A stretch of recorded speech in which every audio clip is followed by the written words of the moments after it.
pretty difficult to run against the Broncos. They're number one in run defense, 50.8 yards allowed per game. That's it. That means Eli Manning will probably have to throw the ball. A player the Giants signed this week, Tavares King, is actually a former Bronco draft pick, a former fifth-rounder. But the Broncos expect tight end Evan Ingram to be more involved, and they expect running back Shane Vereen to be more involved.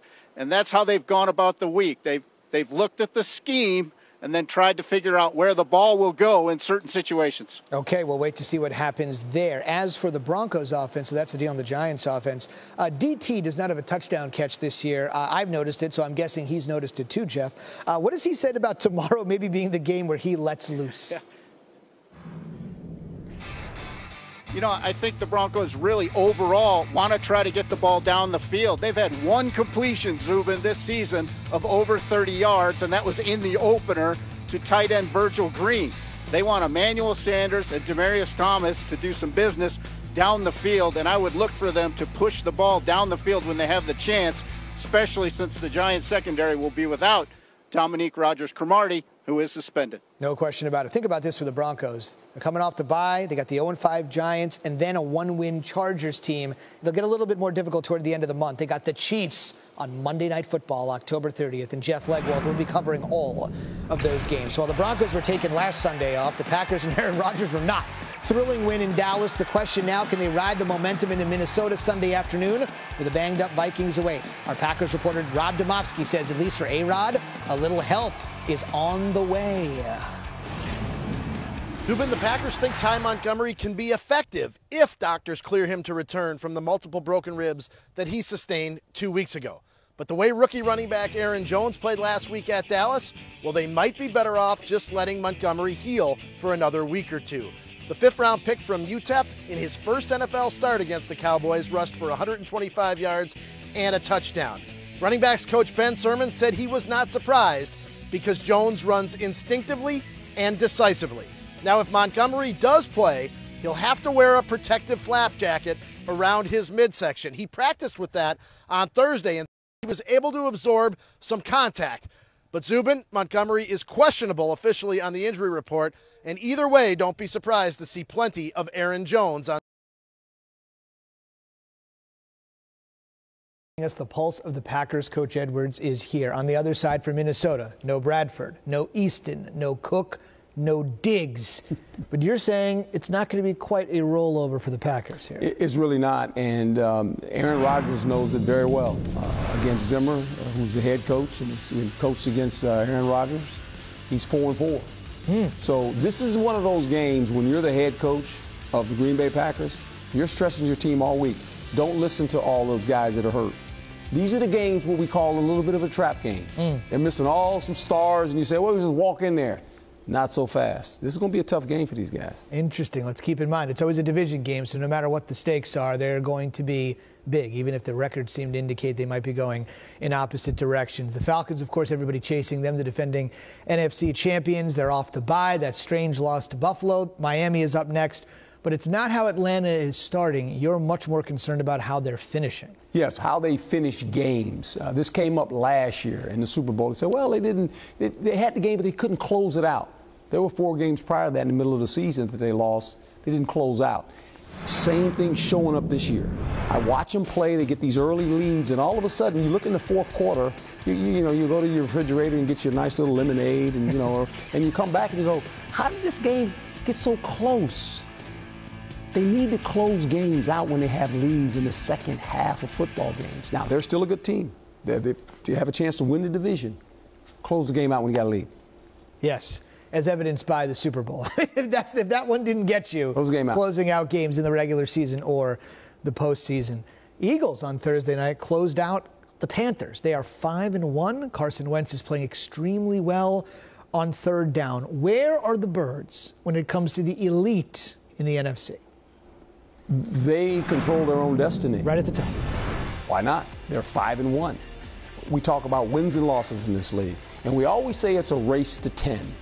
Race to 10. Generally, if you win 10 games, you're going to get in the playoffs. Okay. You start winning more than 10s in certain divisions, you have what we call home field advantage to the playoffs. Right. So let's do the math for these Philadelphia Fly Eagles fly. Right. Okay. Like no one anticipated them to be 5-1. Right. Now, they're 5-1. They have 10 games left.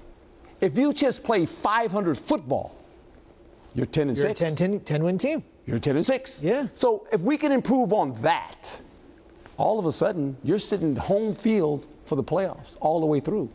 Because, look, they've got a commanding lead in the division already. Right. I mean, look at the division. This division is not what we thought it was going to be, right? I mean, no fault to anyone's. They're 5-1. They're a good football team. That's a great point, and that's assuming they just go and play 500 football, which is no indication that they're going to play 500 football. It should be better. I'm just saying that's the worst case scenario for them. Minimum threshold. That's low, but yeah. Wow, that says something. Yeah. 12, 13 wins is not out of the question. Before I let you go, it certainly would have been out of the question a few weeks ago if we were looking at the schedule and saying, Coach, we've got to talk about this game between the Rams and the Jaguars. It has nothing to do with 2018 NFL draft implications. This is a legit big-time game, but there's one team in particular that really needs to prove something to you. Yeah, and, you know, the Rams, they get beat by Seattle. We get that, okay? And then if they make a catch, Cooper Kupp catches the ball, and maybe they beat Seattle, okay? But my problem is this, and I've said this over the last couple of years. The Jacksonville Jaguars have immense talent on both sides of the ball. I mean, they are tremendously talented. They go into free agency, get a bunch of talented players. They start out the season, they get a big win in Houston, okay? We get that. Then they turn around and come home and get beat. They can go to London and win. That's their home field. Right. Win in Jacksonville. You just left Pittsburgh, and you beat the Pittsburgh Steelers up. You left them in disarray. Yes. And now you're at home. Can you win a game in Jacksonville, please? When you do that, then I'll say, you know what? Okay, they're rolling now, Jacksonville Jaguars. Fair enough. They can win a game in Houston. They can win a game in London. Now can they win one in North Florida where they happen to play more games than anywhere else? They actually have parking places there for those players when they go to the home field. You have nice people parked there at home, the stadium. People are in those the hot tubs and in the swimming pools in the end zone. Win a game in Jacksonville. Everybody's having fun in the crowd in Jacksonville, except the guys on the field that aren't experiencing that. You know the deal with Coughlin first time around, how successful he was. He's back in charge, and it certainly looks like the Jags are a completely different outfit, just like they were in his first go-around. Coach, thank you. Thank you. Still to come, Steph Curry, last preseason game. Who says he's going to sit on the bench and relax for the regular season? Wait till you see how he lit it up Friday night. The highlights are on the way.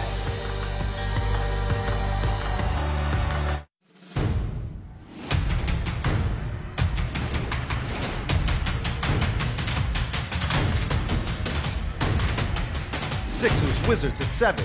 Wolves Spurs at 9:30. Wednesday on ESPN.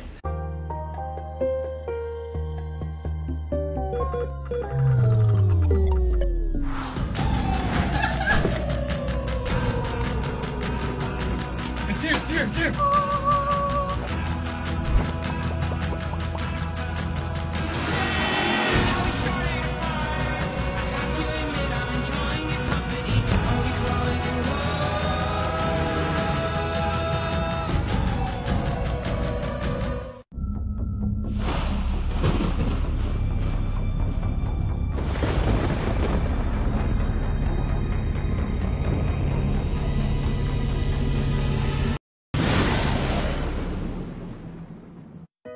I sold my dream house to buy my first Domino's store. I built my store with my bare hands. I used my college savings to buy my store. It means everything to me. But we've decided to tear them down. We love what we do, but not where we do it. Come and see our remodeled stores when you carry out large 3-topping pizzas for $7.99 each every day.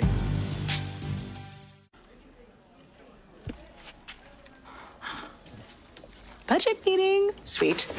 You compare last quarter to this quarter. It's no wonder everything seems a little better with the creamy taste of Philly. Made with fresh milk and real cream. It must be the Philly. A dazzling place I never knew. A new, fantastic point of view. No one to tell us no, or where to go, or say we're only dreaming. Let me share this whole new world with you.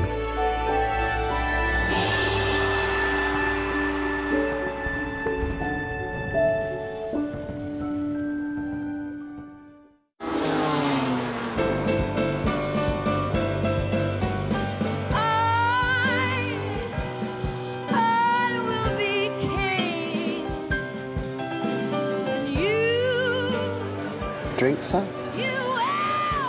No, thanks. I'm still driving.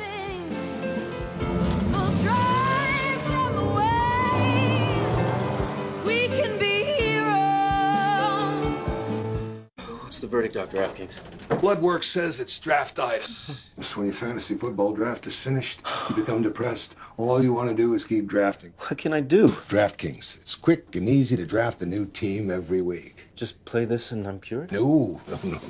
You've got gout. But I can keep drafting, right? Oh, yeah, you can keep drafting. I got the gout. You got the gout. Draft a fresh lineup this week and play our free $10,000 contest with promo code JUMP.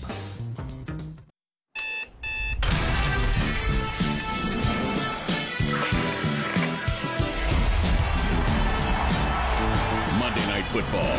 Colts, Titans, Monday, 8:15 Eastern on ESPN.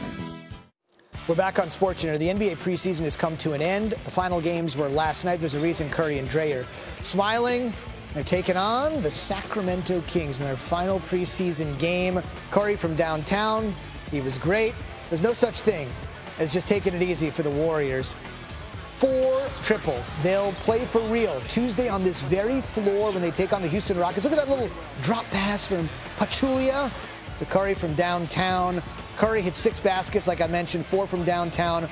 Warriors put up 117, warming up for Houston on Tuesday night, what they hope will be their 4th straight appearance in the NBA Finals. Look at that win total. 67, according to the Westgate Las Vegas Superbook. Not quite 73. This is a new look team, right? Swaggy P is a part of this team. Kerr did think they're going to be a little bit deeper. The Warriors are big time winners. As you take a look at some of the great records in NBA history, when single season win totals, and look at that Dubs team at 73-9. Vegas says they'll come up just shy. We'll see if it ends in a championship. Speaking of ending in a championship, the NASCAR playoffs kind of beginning to take the same view as the regular season, with Martin Truex Jr. on top off a win in Charlotte, 6th of the year. Amazing year from the 78. Though the biggest goal, with 2 races left here in the round of 12, that's driving them, is securing a title. They're in pole position to do just that. Martin's already clinched a spot in the round of 8, so the next 2 races are all about accumulating bonus points. Those will be at Talladega and then Kansas. This is going to be a fight to the finish, but right now he is in excellent position to get it done. It's a pleasure to be joined by the most dominant driver right now on the circuit, Martin Truex Jr., Talladega tomorrow. With the way things have gone for you this year, Martin, how do you feel every time you sit in that car? Well, honestly, every time we show up at the racetrack, I feel like we have a chance to win. So that's been unbelievable. Just it's been a credit to the team and the job they've done, and just the kind of season we've had. So hopefully we can keep it rolling here at Talladega and have a good day tomorrow. No question. Just like you had a good day last week. I want to listen to this. The playoff era began in 2004. This may just tell me exactly how dominant you've been. In that span, Martin, since 2004, there have been 2 drivers to lead 2,000 laps in a season. Kevin Harvick and Jimmy Johnson. You lead 23 tomorrow, which is certainly likely. You're joining that group. When you hear that, what do you think? I'm not sure. I didn't even know we were close to that. So yeah, that's amazing to match numbers with some of the seasons that those 2 have had is unbelievable. So honestly, it's just been it's been a dream come true this whole year, and like we mentioned earlier, every time we show up at the track, we feel like we can win, and we're going to keep that mindset throughout the next 6 races, and it all comes down to Homestead. So we know where we want to be, and we just got to get there and make it happen. You've already gotten to the next round. We'll see if Homestead is in the mirror, and of course that would be the finale and a crowning achievement for you and your team that's worked so hard. Before I let you go, speaking of your team, I wanted to ask you this. The 78 crew is the only group, this is unique, located outside of the Charlotte area. You guys are based out in the Denver area. I wonder how you think that might benefit you guys. Well, I think the biggest benefit for us is we have such a close-knit family type of a team, and our guys are out in Denver by themselves. They're not going to going out during the week and seeing guys from other teams and hanging out with them. They do everything together. So they're definitely proud to do it a different way. Certainly our team owner is proud of that, and I think our guys just being out there by themselves, it makes them be close and spend time together. So we've got a great bunch, and they enjoy racing together. They work really hard. They travel more hours than most teams, but I think they enjoy doing it differently. No question. So far, all that travel has paid off. People are envious of the year that you guys have had in the 78. Best of luck to you tomorrow, and we'll hopefully see you along the way to Homestead. Thanks, Martin. Yeah, man. Sounds good. Thanks. Anytime. Great to have you on SportsCenter today. We're getting ready for college football. 13 minutes away on ABC. Jim Harbaugh needs a win, and he needs a quarterback. Texas Tech and West Virginia have already scuffled. Pre-game, it's on the U. Butch needs a win. Blackman's in Durham. James Blackman and the Noles. We're back after this. In 1975, we brewed the original light beer with more taste and only 96 calories. We think that's worth celebrating. Miller Lite, back in the original bottle. Yo, King, turn up the heat. I wanna taste spice on them juicy white meat nuggets. Give me 10 like a handful. $1.49, that's a price I can handle. Spice, spice, baby. 10 spicy nuggets for $1.49. Spice, spice. Only at Burger King. Everyone knows BMWs are fast. They accelerate, corner, and excite fast.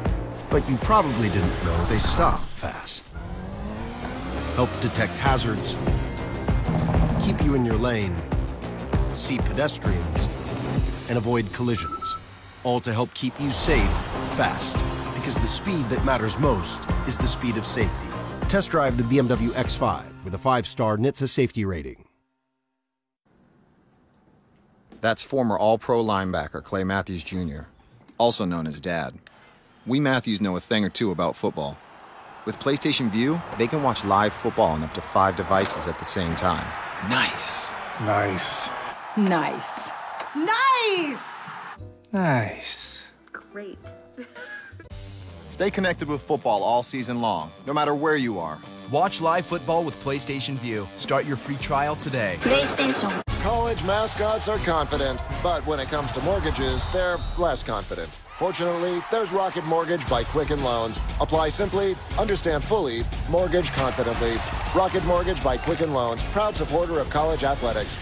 It's Golden Corral's all-new smokehouse. Choose from hickory smoked beef, brisket, tender baby back ribs, smoked chicken and turkey, all cooked low and slow on site. Smoke it, baby.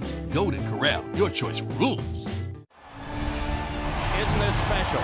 Nervous anticipation inside and out. NHL.tv is your home for live hockey. Every hit, every save, every goal. Every second of every out-of-market game, at home or on the go. Catch them all on NHL.tv. Get it now, watch it anywhere. Visit NHL.tv for details. Kick off with the team during the Courtesy Ford Conyers Sales Blitz. We're quarterbacking big plays on all of our 2017 cars, trucks, and SUVs. At Courtesy Ford, you'll always score the lowest prices, the lowest payments, and more cash for your trade. F-150s, Escape, Explorer, and Fusions. Plus our huge inventory of pre-owned cars starting at $6,800, and all come with 2-year prepaid maintenance. Save thousands during the Sales Blitz at Courtesy Ford. Stop by for the best selection at Courtesy Ford in Conyers or at courtesyatlanta.com. 90 Day Fiancé is back. Catch up on every past season on TLC Go before the epic premiere. She picked me. She picked the United States. It was beautiful and wonderful and magical. He said to me, "You're gonna be my wife." It was love at first sight. He's hot. Where's my ring? I can't deal with this. It's done. It's over. 90 Day Fiancé premieres October 8th at 9 on TLC. Stream live and catch up on TLC Go. Download the free app. SportsCenter, brought to you by Subway. The autumn carved turkey is a home run, or a touchdown, or another successful sports thing. And Polaris Razor, fuel your freedom. Quick reminder, coming up, 3:30 Eastern, OU, Texas, in the 112th edition of this great rivalry from the State Fair on ESPN. At that very same time on ABC, Miami looks to get to 5-0. Is the U back? They'll host Georgia Tech, and then under the lights in Los Angeles, Utah and that stingy D, Darnold and the Trojans, at 8 Eastern.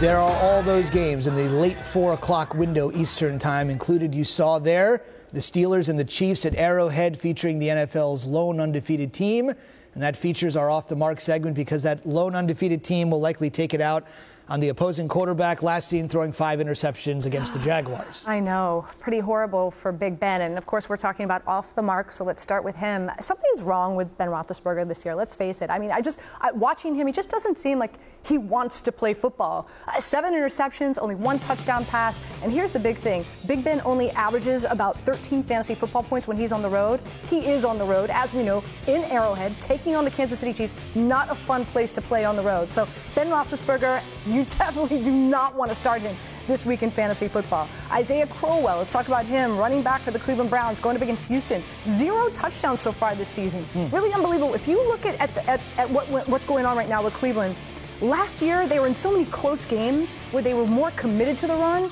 This year, unfortunately, the rookie quarterback, whatever the case, and I know they're making a change this week, right, but they've just been so far behind that they're more committed to the pass. Houston now as well, a very difficult matchup. They've only allowed 1 rushing touchdown so far this season, and also Isaiah Crowell, he's sharing the backfield with Duke Johnson. So Crowell, not a great start against Houston. At the wide receiver position, I feel like I pick on this guy each and every week. He's been a part of my Off the Mark, and for good reason. I'm talking about Amari Cooper with the Oakland Raiders. Only 1 touchdown reception so far this year.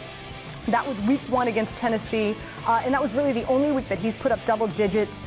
He drops more balls than he catches. He's dealing with a knee issue, and even though it is a great matchup, okay, you've got a Chargers team. They've given up 8 receiving touchdowns so far this season to wideouts. I still don't like it. And also, from all of us here at ESPN, our hearts go out to the Oakland Raiders and everybody out there on the West Coast who's dealing with the fires. Sure. I mean, they haven't even been able to have a full practice, right? Their practices are being cut short because of the air quality that's out there. So it's just not a good play for Amari Cooper. And let's stick with the Oakland Raiders and their tight end, Jared Cook. Not a good play for him as well. Him only 1 touchdown so far this season, and he's got a very tough matchup. Even though the Chargers aren't busting down doors and winning football games, they're actually one of the most difficult defenses against opposing tight ends this season, and it's really going to be a tough matchup. So for all those reasons, probably the only Oakland Raider player that I would play this week is Michael Crabtree. I wouldn't even, because I'm worried about Derek Carr. Derek Carr, so coming back from that back injury, can he stand and play for 4 full quarters? You just don't know. Michael Crabtree would be the only Oakland Raiders would play this week. It's worth mentioning that wide receiver, of course, is a dependent position, and a lot of your stats can only come if the quarterback can get you the ball. It's probably a lot better off if that quarterback is Derek Carr versus E.J. Manuel, but it doesn't feel like tomorrow that's going to be the case at all. And again, just to echo her thoughts, our best to everybody battling everything in the North Bay. Prayers and sympathies along the way. Anita, thanks. You're welcome. Coke Zero is now Coke Zero Sugar, with great Coke taste. Some people were excited to hear the news, some were skeptical. So we're not going to have any branded cups for the late night talk show guests. Because the only thing that will make you believe is trying it yourself. Discover Card. I'm not a customer, but I'm calling about that credit scorecard. Give it? Sure, it's free for everyone. Oh, well, that's nice. And checking your score won't hurt your credit. Oh! I'm so proud of you. Well, thank you. Free at discover.com/credit scorecard, even if you're not a customer. Liberty Mutual stood with me when this guy got a flat tire in the middle of the night. Hold on, Dad. Liberty did what? Yeah, Liberty Mutual 24-hour roadside assistance helped him to fix his flat so he could get home safely. My dad says our insurance doesn't have that. Don't worry, I know what a lug wrench is, Dad. Is this a lug wrench? Maybe. You can leave worry behind when Liberty stands with you. Liberty stands with you. Liberty Mutual Insurance. Real people steal people. Professionals demand dependability on the job. Homeowners expect long-lasting value. And servicing steel dealers provide friendly, knowledgeable support. Right now, pick your power, fuel, or battery, and get a great value on a Stihl blower, starting at just $129.95. Get yours now, only at your local Stihl dealer. Visit StihlDealers.com or search STIHL.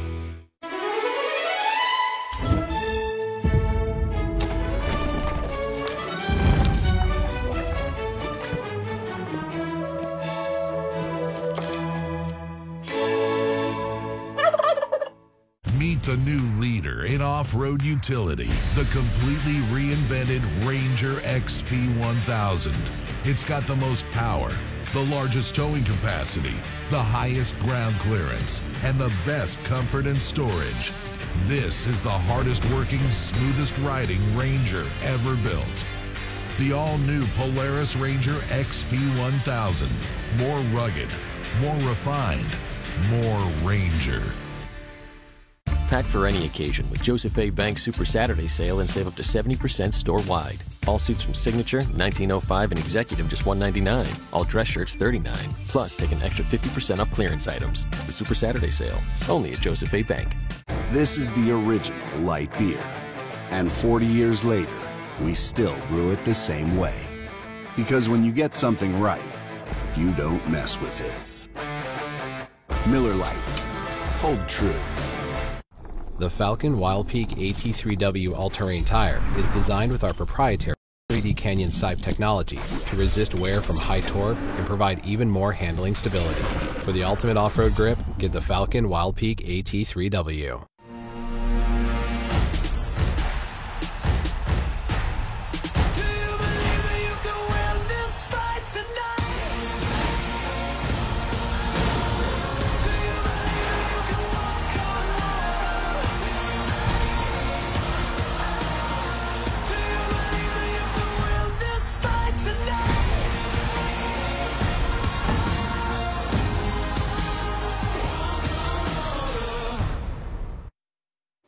Huge Saturday of sports, and SportsCenter has you covered like nobody else. Red River Rivalry, 3:30 ESPN. We'll see Baker. We'll see Clayton on the mound against the Cubs after Washington and Arizona State's complete coverage on ESPN. Our final drive has arrived. Look at stadiums around the country right before kickoff.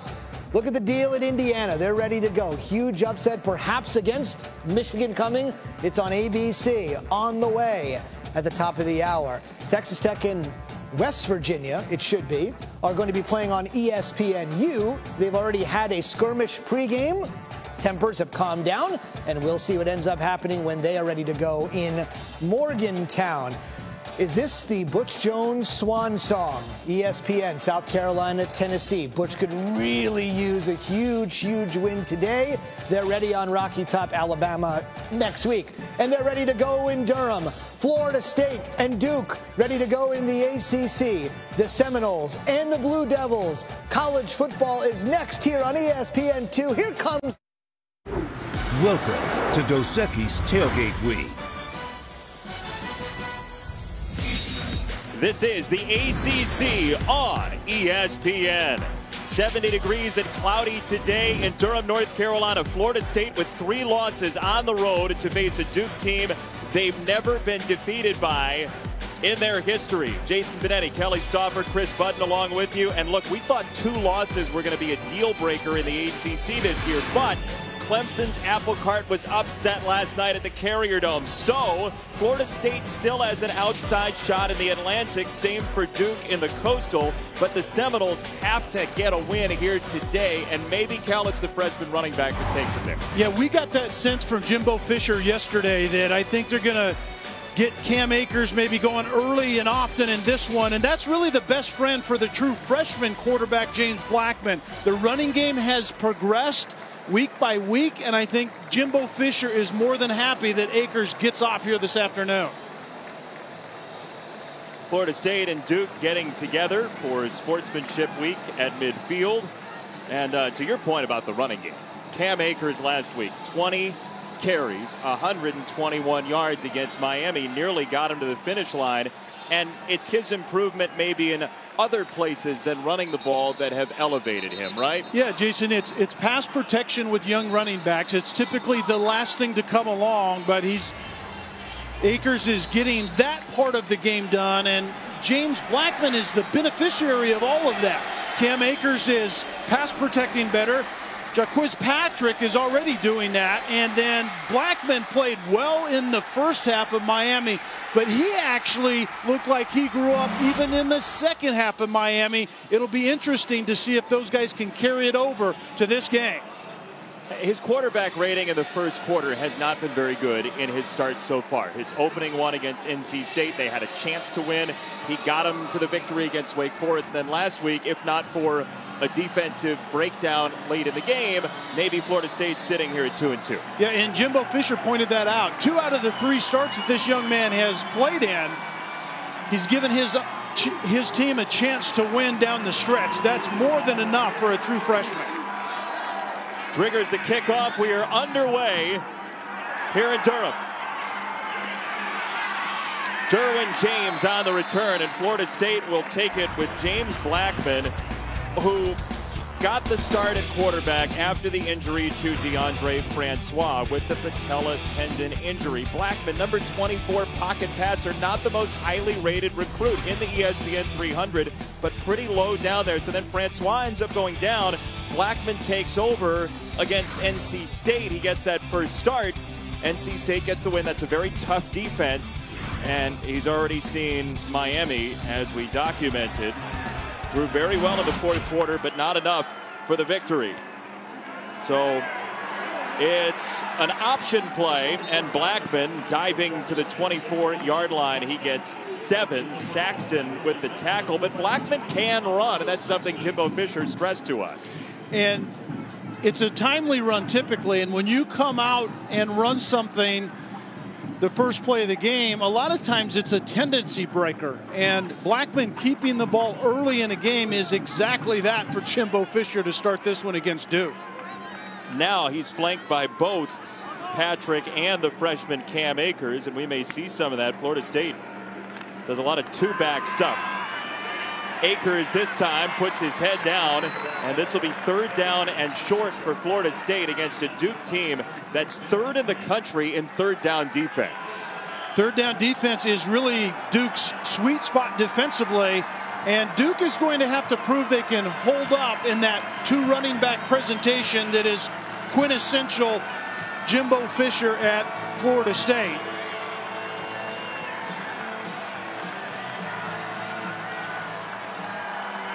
Florida State just 30% on 3rd down, 120th in the nation.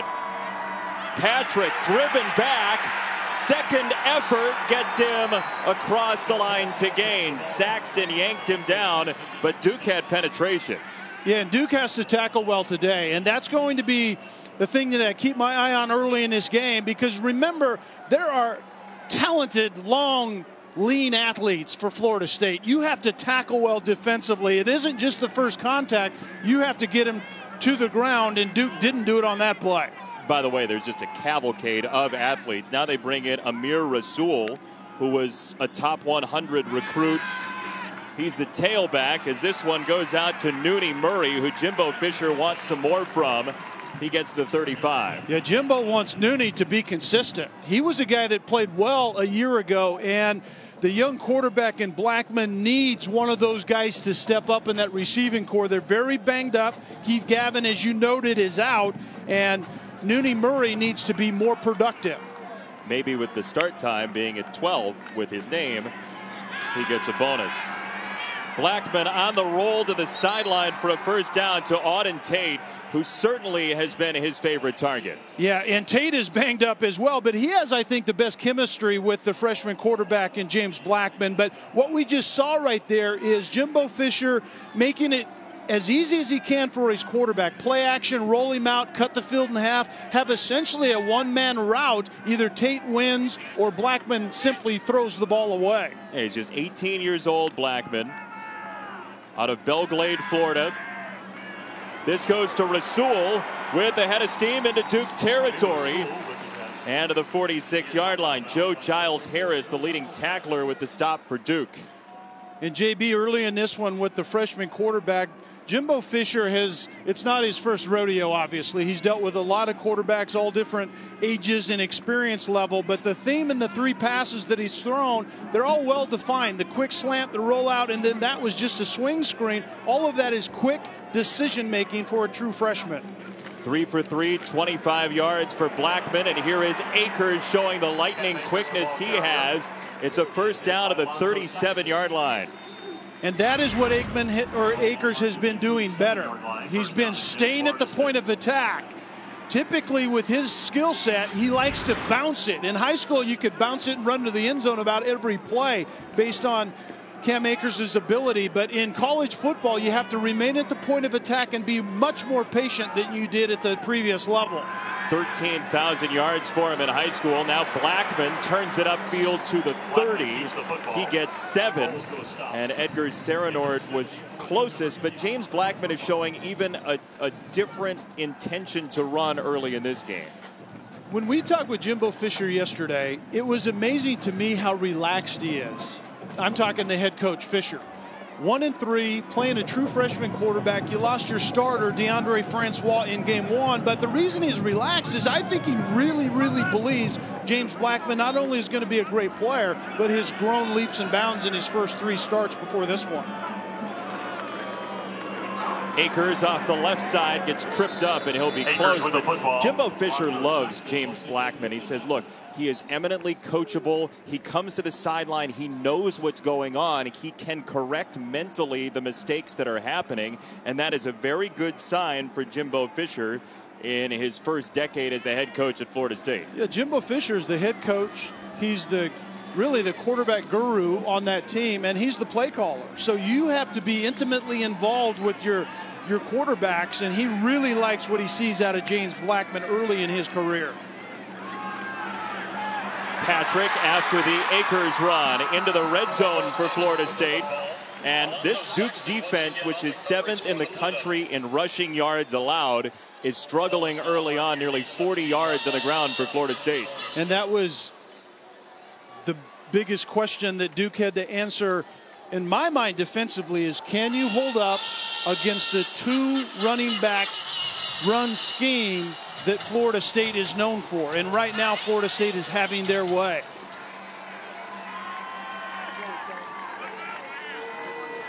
First down for Blackman. Patrick is driven back this time. He loses a couple. Trey Hornbuckle, the sophomore out of the state of Kentucky, with the tackle. And Hornbuckle at that right defensive end position was able to engage the offensive lineman, get off and make a play. And that's what that defensive front, and really the front 7, is going to have to do all day. You have to engage, you have to lose the blocker, and then you have to get to very physical and fast running backs. Isn't it wild that we've gotten to a point where a 2-back set is bizarre? It's a foreign affair. There isn't any doubt about it, and Duke knew that would be their challenge coming into today. Blackman to throw down the middle, has a strike, and he has a touchdown. Auden Tate once again for the score.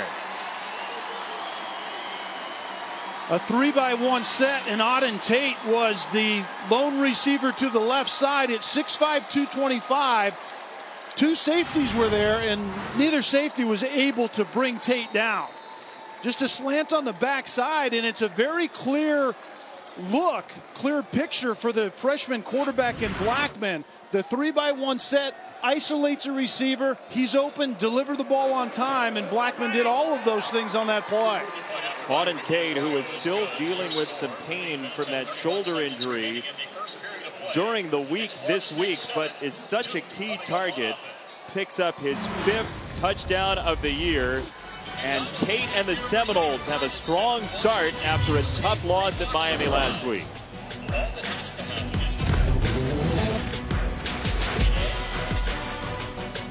What makes the new DiGiorno Crispy Pan Pizza different than delivery? Pan, pan, pan, pan. Pan, pan, you bake it fresh in its own pan, giving our new DiGiorno pizza a crispy, caramelized crust. It's not delivery, it's DiGiorno. Here's to the we go to every game. Watching on TV is not the same. Come on, we'll miss the plane weekenders. Thank you, man. Whatever sports you follow, there's a Hilton for you. Book your weekend break direct at Hilton.com and join the Sports Weekenders. You're a brave man, Mr. Stevens. Your testimony will save lives. Mr. Stevens, this is your new name. This is your new house and a perfectly inconspicuous SUV. You must become invisible. I'll take my chances.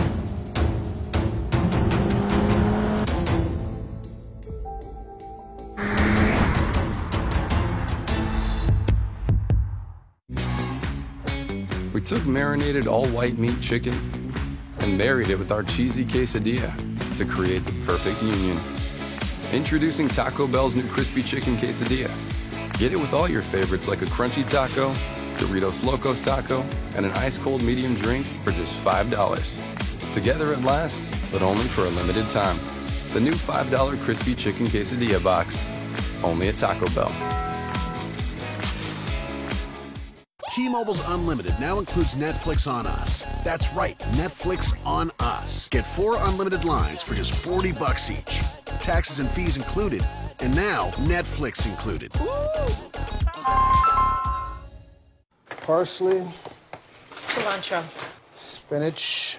Basil. Toothpicks. Campbell's Slow Kettle chef-crafted soups. Can I get some more spinach? Made for real life. It's year 4 of the college football playoff. 4 teams. 2 semifinals. New Year's Day. The college football playoff on ESPN.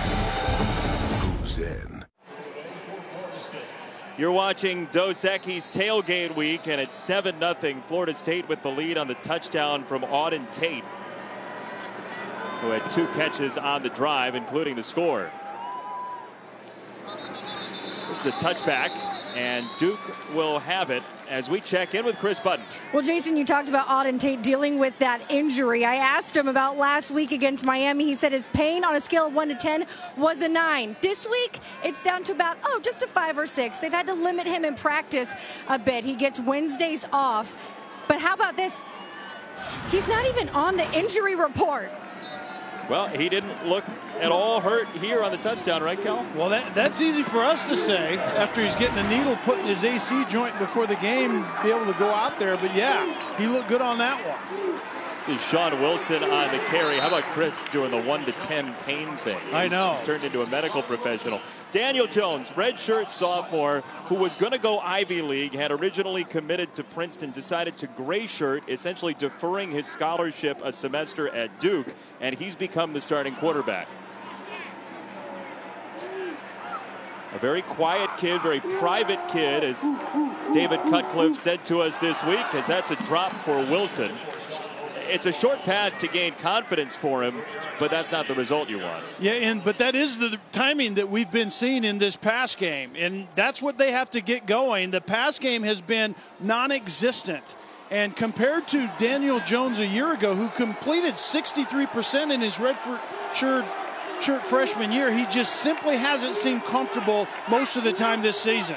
14 out of 42 last week against Virginia. This time with the blitz coming, he does grab the first down to Aaron Young, the redshirt sophomore out of the state of California. What did you see from Jones on tape that suggested maybe a little discomfort?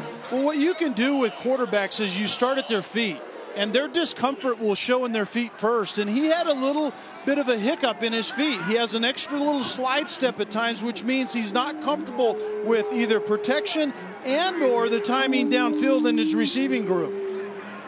TJ ramming the jet sweep, and that goes for a loss to the 35. So for Daniel Jones, Duke goes on a 4-game win streak to open the season, and those first 2 games were bang up. It's dropped off significantly since. Well, and the competition has gone up. The defenses he's played recently have been nice, very good defenses with Virginia and Miami. We know that they can both play defense, but it's a matter of getting this young man comfortable. On 2nd and long, he goes over the middle to the 41.5 to Scott Bracey, a redshirt freshman out of Richmond. And Look, Jones didn't lose a whole lot in the receiving corps, Kel. No, and I think it's a few things. It's protection, because the pass game isn't just the quarterback. It's protection, it's route running, and it's decision making. And the protection has been shoddy at best. And then the route running, I think people are playing this Duke offense differently. They're more aggressive, and receivers just simply aren't creating consistent separation. Saw the corners at the line there for Florida State. This goes over the middle, and Bracey gets wiped out by Derwin James, the Swiss Army knife for Florida State. And that was the mesh route. You had the Daniel Helm, the tight end, coming from one side, trying to rub the receiver of Bracey. And Florida State is a man-to-man team probably 75% of the time. And I think that that's exactly what we're going to see today. They're going to challenge Duke to prove that their receivers can consistently run routes downfield and get separation. They couldn't on that play. Austin Parker is both the place kicker and the punter. And here Tavares McFadden fair catches the ball at the 13-yard line. 45 yards on the punt. James Blackman back out after this. You're a brave man, Mr. Stevens. Your testimony will save lives. Mr. Stevens, this is your new name. This is your new house and a perfectly inconspicuous SUV. You must become invisible. I'll take my chances.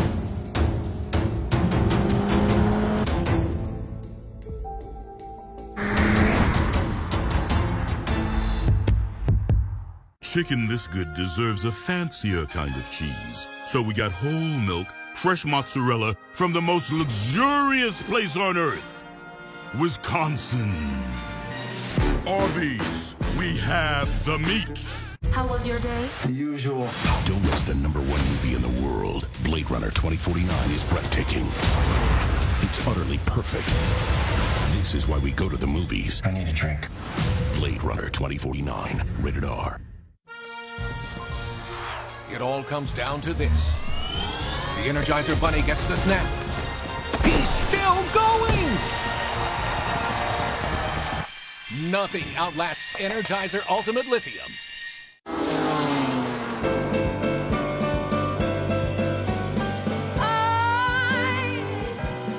I will be king. And you Drink, son? No thanks. I'm still driving. will drive them away. We can be heroes.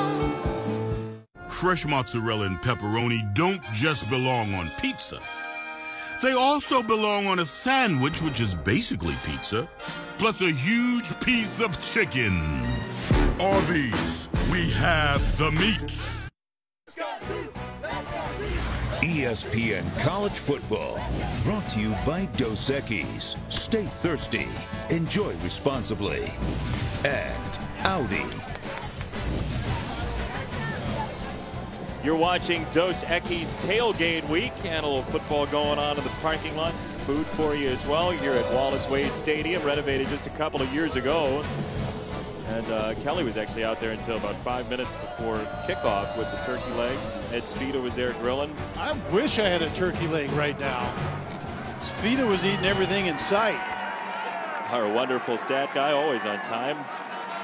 Patrick, the tailback, on first down for Blackman. They roll the pocket, and they've got a first down to Nooney Murray. That's a play that absolutely stuffs Florida State's playbook. It's one of the things that Jimbo Fisher is doing to get James Blackman comfortable. And what you do is you cut the field in half, you roll the pocket so he gets out of traffic. He has a personal protector, does James Blackman, and then the route is cut down significantly. So I like that, and we've seen it. I think that was the 4th time already early in this one. Patrick keeps his feet for a moment and runs hard to the 35. What a muscular run for 8. Got to tackle these guys. Jaquiz Patrick is the more physical running back, although Cam Akers is no pushover, but you have to tackle these guys, and that's going to be the exercise. I've told you that a couple of times already. Defensively for Duke, it's one thing beating the block. It's another thing doing something with these running backs when you get to them, because they're physical and they're fast. Second and short for Akers. And it's a first down for Florida State. Patrick one more time. And Kel, what does this playbook look like? Well, they moved the pocket with James Blackman. I like the concept. You cut the field down in half. It makes for a simplified read for the true freshman quarterback. He has a personal protector, gets out of trouble. All of those things add to the comfort level of a true freshman that's getting his 4th start in his career here this afternoon. So off the Patrick run for first down, Nooney Murray one more time. He has been targeted quite a bit already today. That one is catch number 3 for him. And this is exactly what we were just talking about. The play action, move the pocket a little bit, called changing the launch point. Call it what you want, but for a young quarterback, it creates a more simplified read, cuts the field down tremendously, and it clears things up. And Jimbo Fisher knows what he's doing with young quarterbacks. He's done it before, and he's doing it really well right now with James Blackman. You've seen a lot of that on tape, getting him outside the pocket, allowing him to have a good look at the field. On the ground for Akers. And again, the first tackler can't bring him down. They do swarm him after a gain of 2. But if that's going to be the day for the Duke run defense, it's going to be a long day, don't you think? Yeah, no question. And for Duke fans, they need to hear Jason Benetti calling Mike Ramsey his name and number more often, because he's that difference maker at that defensive tackle position that has been playing really well, and he's somewhat different than what you normally see on the defensive line of scrimmage for Duke. He's more physical, but he has to make his presence known currently. I'll see what I can do for him. Blackman, short set one more time, and a spin from Akers. He has a first down. A dizzying run for Cam Akers. And that's the 3rd missed tackle as far as I can remember. And Giles Harris gets there on time, but then misses a tackle. And Coach Cutcliffe told us that that's one thing that they haven't done well the last couple of weeks is tackle. Tackle is somewhat fundamental, somewhat technique, but it's also a desire with the right attitude when you arrive. And you have to do it against Florida State. Akers gets a nice block on the outside and turns it upfield, shedding tacklers one more time. He shoots Saxon away on the sideline, and Hornbuckle finally dragged him down, gain of 14. Well, the nice block you made mention of, Jason, was Ryan Rizzo, the tight end. And just as it looked like Duke was rallying guys to the ball, here comes the tight end, Ryan Rizzo, and cuts the edge defender to the ground, and it allowed Cam Akers to get outside. Saxton, by the way, is the one who's down. And by the way, the concern about Blackman in the first quarter might be gone. He's 7 for 7 with a lead for Florida State.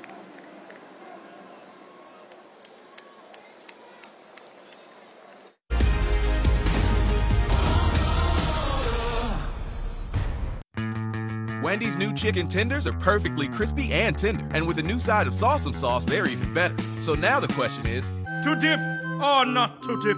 For a limited time, try the new chicken tenders with fries and a drink for just $5. Only at Wendy's. You're a brave man, Mr. Stevens. Your testimony will save lives. Mr. Stevens, this is your new name. This is your new house and a perfectly inconspicuous SUV. You must become invisible. I'll take my chances.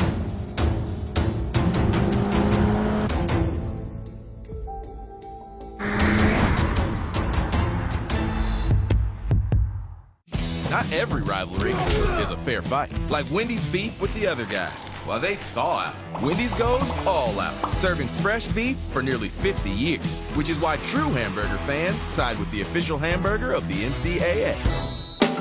Kick off with a winning team during the Courtesy Ford Conyers Sales Blitz. We're quarterbacking big plays on all of our 2017 cars, trucks, and SUVs. At Courtesy Ford, you'll always score the lowest prices, the lowest payments, and more cash for your trade. F-150s, Escape, Explorer, and Fusions. Plus our huge inventory of pre-owned cars starting at $6,800, and all come with 2-year prepaid maintenance. Save thousands during the Sales Blitz at Courtesy Ford. Stop by for the best selection at Courtesy Ford in Conyers or at CourtesyAtlanta.com. Cowan Ace is the place with the helpful hardware folks. At Cowan Ace Hardware, you'll find everything you need to tackle any project, big or small. Plus, friendly folks with the right advice and the right products. Cowan Ace is your place for Exmark mowers. Exmark is the top choice of lawn care professionals, and Cowan Ace carries the full line of Exmark products, plus complete service, parts, and maintenance. Come see the friendly folks at Cowan Ace Hardware, 2 Conyers locations on Green Street and Honey Creek Road. 12 in the Red River rivalry, which is easier to say when it's on a card. Baker Mayfield at Oklahoma against Texas at the Cotton Bowl. Sooners, the best of the Big 12 in offense. The Horns are a great defense. We'll see what happens. 3:30 Eastern, 2:30 Central on ESPN, also on the ESPN app. Should be a great game. We'll see how the Sooners respond as Akers, who we told you could have a star turn today, gets the carry with a flag down.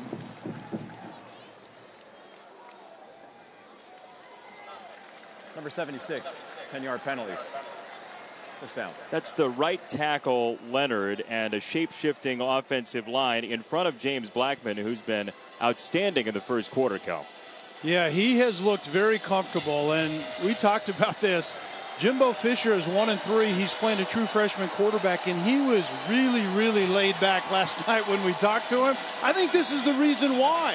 He knows quarterbacks, and he understands the growth that this young man has experienced, and he played lights out in the second half against Miami last week. He's carrying it over to this afternoon against Duke. And it's Izzo leading once again for Akers. And second down coming up. The left side of the line is new for Florida State. Ball moves up to left tackle. Kelly over to the left guard with Landon Dickerson out for the year. But Kelly has played some guard before, and Ball they like quite a bit. But Derek Kelly is the best left tackle on this team, and so you lose that by moving him to guard, and then Ball moves up. Dickerson was a road grader inside at 6'6", 310. He's out for the year, so that's also the dynamics that Jimbo Fisher has had to deal with on the offensive side. Pocket collapses. Blackman ran into the rush, and down he goes. Edgar Serenord, who had limited playing time his first 2 years, makes the stop. It's a loss of 4. And the first time that Florida State has been behind the sticks because of plays like this. You get the penetration, you get the pocket push, but it was coinciding with really good coverage down the field, and then Blackman goes down.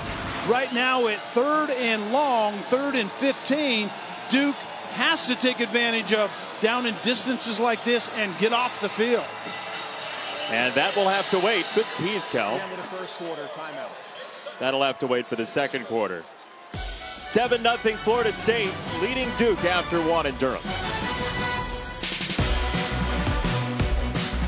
A cheeseburger and onion rings for $2.99? Man, I can't believe they still hand make the onion rings. Oh, then you're gonna love this. It's hand folded. Oh, it's a swan. Oh. It's a napkin, dude. Get a cheeseburger and handmade onion rings for just $2.99. This is how you Sonic.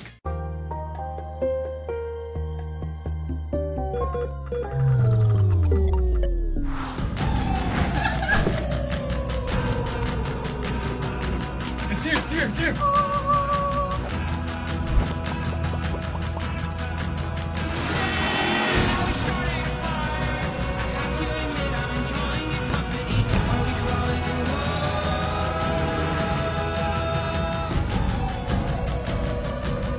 You owned your car for 4 years.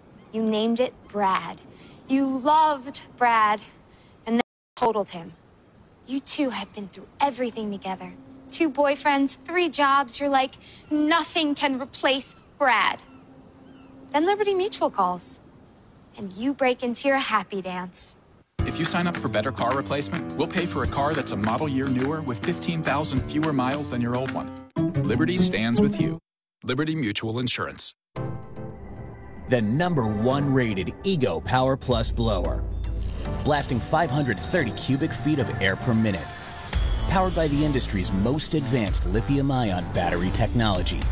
And now, introducing the new Ego Backpack Blower. Delivering the power of gas without the noise, fuss, or fumes for up to 2 hours on a single charge.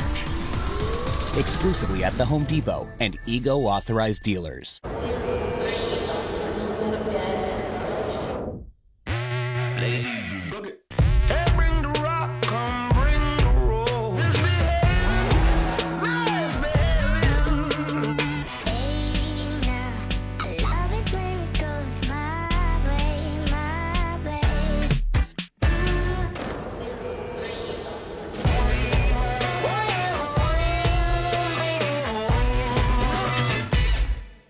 You're a brave man, Mr. Stevens.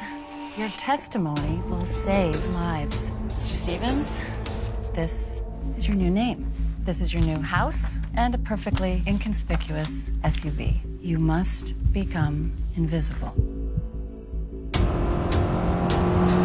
I'll take my chances.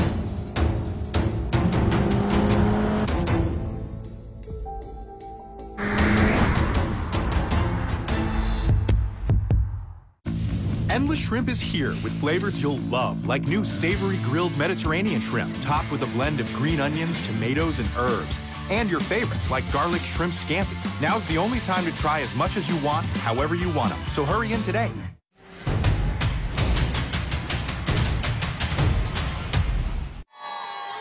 All ESPN coverage is streaming live on the ESPN app. Download now and take ESPN everywhere. Taco Bell is a proud partner of the College Football Playoff. Be on the lookout for Taco Bell student sections and passionate fans like these at games all season long. 3rd down, Florida State, 3rd and 15.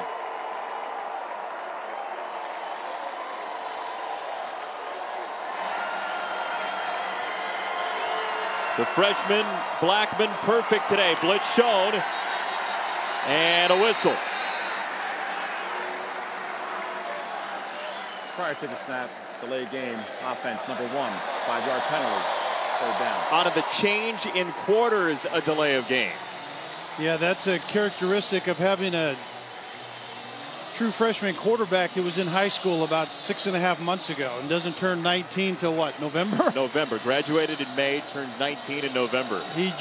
James Blackman just couldn't quite get his guys in the right place on time. Maybe looking for some yardage to help out the kicker, Aguayo. 3rd and 20. Pressure coming. Blackman unloads. It is intercepted. Picked off by Mark Gilbert. His 4th of the year. Duke's 11th of the season, leading the ACC. And certainly just a miscommunication. Nooney Murray was really the only receiver to that side. There was a little bit of pressure on the backside from Giles Harris, but just enough to move the quarterback's feet a little bit. Up top, there are 2 receivers to begin with. The inside receiver in the trip goes inside. One-on-one outside, you have a simple ruling on the curl field route. of an interception is under And the further young review. quarterback, James Blackman, just sails it out wide. Miscommunication between quarterback and receiver right there, and I think the interception is under further review as we speak. And Tom Zamorsky, our replay official today, is taking a look as we take a look at whether or not Gilbert got his hands underneath this ball and had control of the interception. And he certainly had to kind of double catch it. You have to finish the catch, whether you're a defensive back or receiver, through an act common to the game. And in this case, that simply means going to the ground and finishing the catch. And I don't see a lot there that's going to allow them to have that indisputable video evidence. I think that's a catch. It should be confirmed, and it should be Duke football. After further review, the ruling on the field stands. 1st down. Well, they didn't get confirmed, but they don't care. It stands. There's not enough evidence to overturn the call, and Duke which needed some turnovers and needed to be plus in the turnover battle, certainly gets a big one early. Yeah, and they can't just be neutral in the turnover takeaway battle. They have to be plus a couple, I think, to have a chance in this game. Florida State's now -5 for the season, turnover-wise. Jones to Wilson, the senior. And Sean Wilson with a nice gain on first down, Chris Button. Duke's running back coach Raquan Boyette brought his group over and said, with the pace of this game, our possessions are minimal and precious, so you have to trust your assignments and execute. Yeah, there isn't any question. They have to take full advantage, and you don't see this offense, Chris, in sync yet.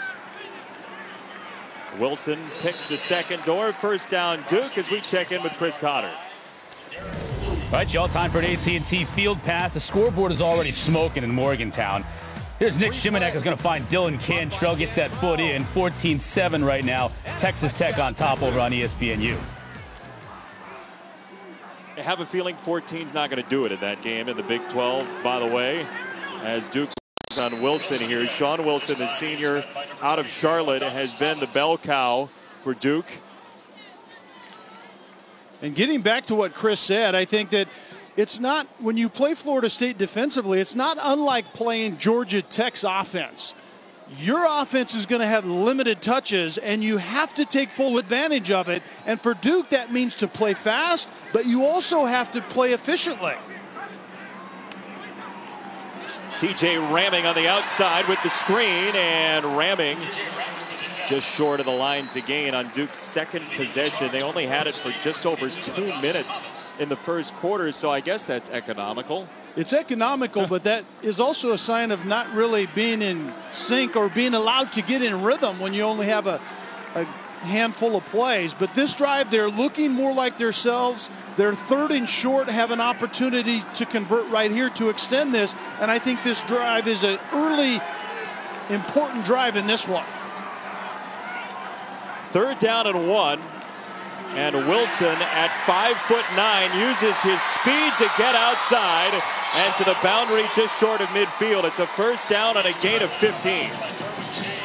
And Wilson is more of that scat back type of guy. He's 5'9", about $185, and this is a tremendous cut backside. And Sean Wilson, you can see the productivity in the all-purpose yards. He's a very good receiver as well. He's a big play threat, too. He has 6 career touchdown runs of 50 yards or more for the Duke Blue Devils. And David Cutcliffe, who really is a tactical genius offensively, when Peyton Manning relies on you for his comeback. Yeah, that's a good indicator, isn't it? Yeah, he's one of those guys that we saw Jeff Brom last week, who's an offensive guru, and Cutcliffe falls in that category as well. Josh Sweat was offside. They're going to stop it. We'll see if he was unabated to the quarterback or false start. Offside. Defense. Number 9. Unabated to the quarterback. 5-yard penalty. You said it exactly the way the official just said it. Yeah, they only stop it if you have a free run. And I know you love this rule. I do love that rule. If you have a free run to the quarterback, they'll stop the play. Typically, you'll get an offside with a free play, but unabated to the quarterback is for the safety of the passer. And Josh Sweat certainly qualified for the unabated part. He was only about 4 yards into the backfield before the ball was snapped.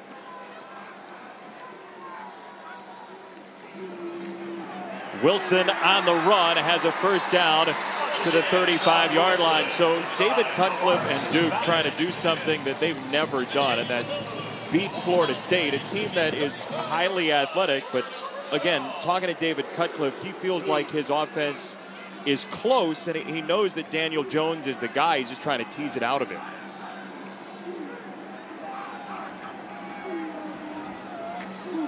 Britton Brown, the freshman, will split some carries with Wilson. It was interesting talking to Cutcliffe about the way he handles quarterbacks, and Jones echoed this as well. It's a conversation. It's not teaching. It's kind of just drawing out what the quarterback's thinking. Well, Coach Cut called the quarterback the functional part. He's the guy that has to go out and do everything that you're talking about. So have a conversation as opposed to dictating the terms to that position, and then your quarterback owns what he's being told, and I think that's exactly how you have to approach it. The injured Seminole is Adonis Thomas as we step aside.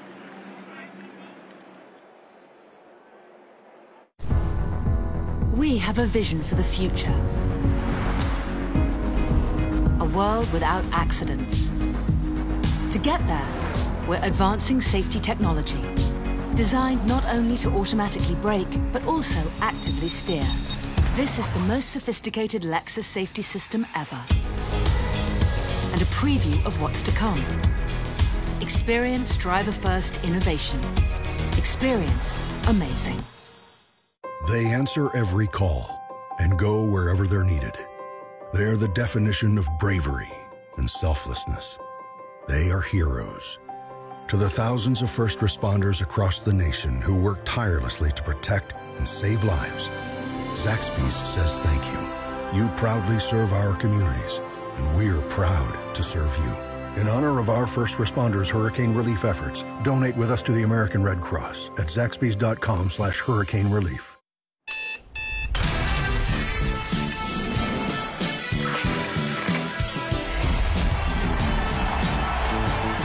Football. Colts, Titans, Monday, 8:15 Eastern on ESPN.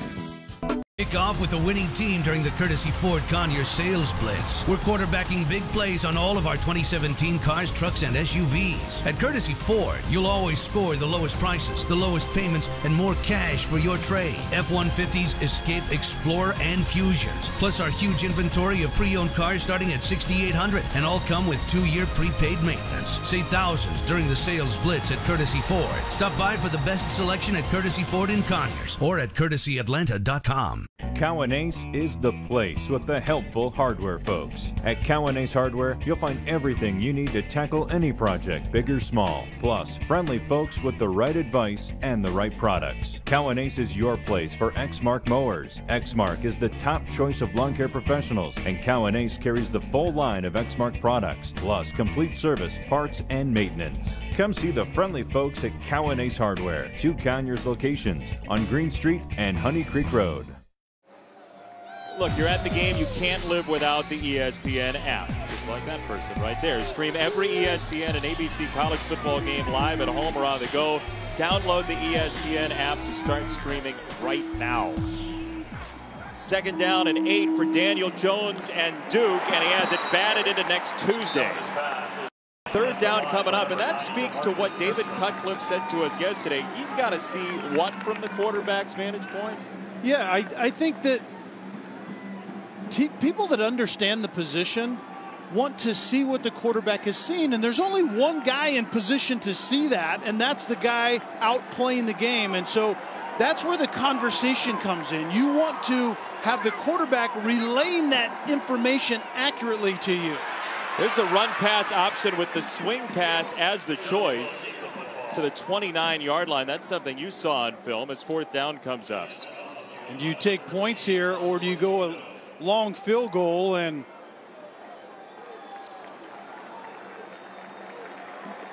I think the preciousness of the drives that Chris referred to, I think Coach Cut is going to try to get all he can when he can in this one. 4th down for Duke, 8 out of 12 already this year. They'll wave off a 46-yard field goal try. Jones with the blitz coming to the 25. Davis Copenhaver, the redshirt junior tight end, and he's going to be very close. They will start to move the sticks. And remember, the line to gain is reviewable, and this was close. He caught the football right on that line to gain, and the officials have called it, and it would seem like this might be an occasion where it'd be stopped and looked at further. Duke trying to thwart that occasion, and they do it with the run for Wilson. Nothing there. 2nd down coming up, but look, David Cutcliffe knows that just playing straight up against Florida State probably isn't going to do it. No, you're exactly right, and it's the conversation that Chris heard on the sideline with the running back. Every snap is precious. Every drive you have to take advantage of, and with this team, especially the way James Blackman has come out playing, you have to get 7s and not 3s.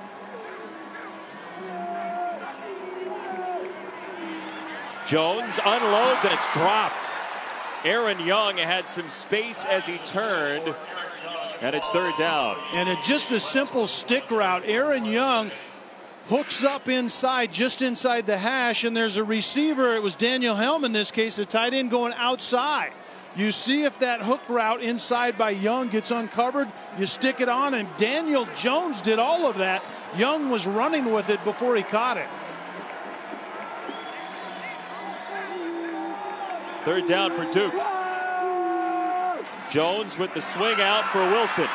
And he's across the 20.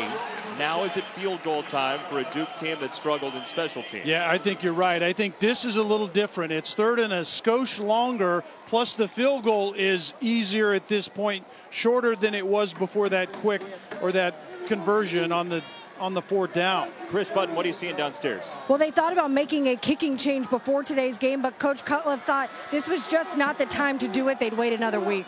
So Austin Parker will boot it. He's been punting as well as place kicking. From 38 for Parker. And it's good. So off the interception of Blackman, Duke creates some points. 7-3 midway through the second.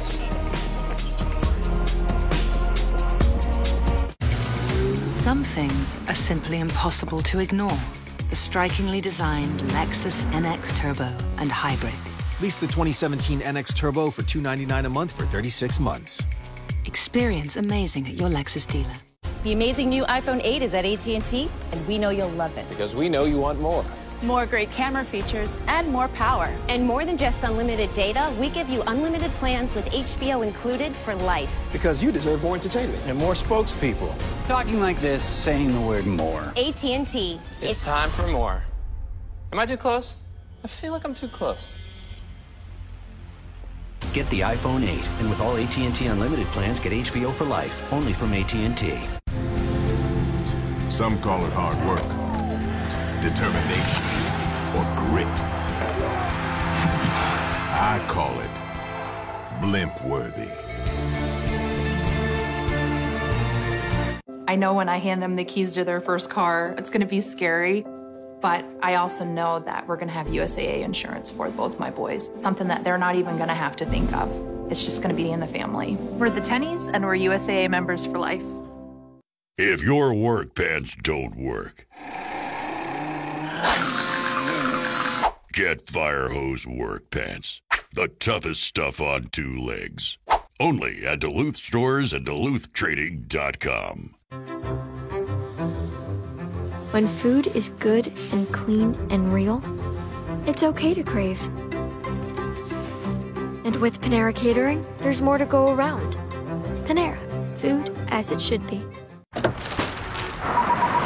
Experience the Lexus RX with advanced safety. Standard. Lease the 2017 RX 350 for $399 a month for 36 months. Experience amazing at your Lexus dealer. ESPN College Football, brought to you by the exceptionally indulgent Lexus ES. Go ahead, spoil yourself. And Panera Bread, food as it should be.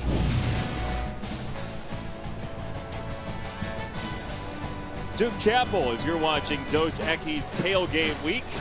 Durham, North Carolina, and Wallace Wade Stadium, renovated just a couple of years ago, and a beautiful facility. They got rid of the track, which was big for David Cutcliffe, certainly. Todd Hilton made him aware that there's a track around his field, which Coach Cut did not really appreciate that being pointed out. But now it's not here, and this is a beautiful facility and a beautiful day for football for sure. David Cutcliffe said Todd Helton is the guy that he's coached who's loved being the backup quarterback more than anybody ever. A big competitor, but he also had a big jacket on when it was cold, and when it was too hot, he was standing right by the fan. And James Blackman is the starter right now for Florida State. He was chatting with one of his receivers earlier after the interception, and that's his only incompletion so far, and it went to Duke. Yeah, and the receiver was running a deep curl route, and Blackman went to the right place, and there was certainly a miscommunication. The receiver came right back down what they call the stem, which is returning on the line you came from, and Blackman had the receiver hooking a little bit more outside and threw it to the wrong guy.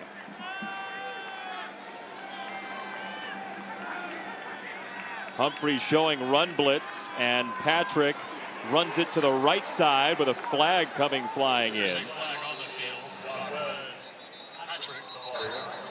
Holding, offense, number 76, 10-yard penalty, first down. Second penalty on Rick Leonard as we check in with Chris Budden. Jason, that's one of the things this coaching staff loves about Blackman is how vocal he is. After that interception came and was talking with his teammates, and then also his center, Alec Eberle, came over.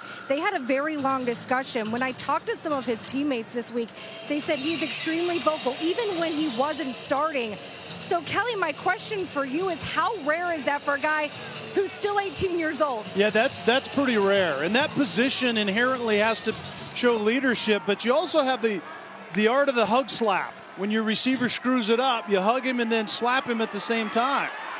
Boy, Izzo is really, really blocking today at the tight end position. Rasul with that run, but Izzo's cleaned out a couple of Blue Devils. Yeah, and Rizzo is actually, I mean, he's a very good receiver, but he's a very good edge blocker, and he loves to go, you know, you look him in the eye and you cut him in the thigh, and Ryan Rizzo has done that a couple of times, and that's a good look at it right there. So both a hug slap and then look him in the eye and cut him in the thigh from you within 45 seconds. Well, I'm not recommending Chris do that on the sideline or anything, but that's how it works. You're a dangerous man.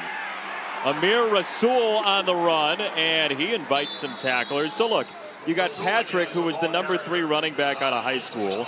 You have Cam Akers, who was number 9 in the ESPN 300. And oh, by the way, Rasul, who was number 100 in the ESPN 300. And it's interesting, there's a combination of skill sets. Rasul brings something that Patrick and Akers really doesn't. It's really the quickness. Maybe not the all-out track speed or the physicality, but it's the quickness to get to the hole. Third down.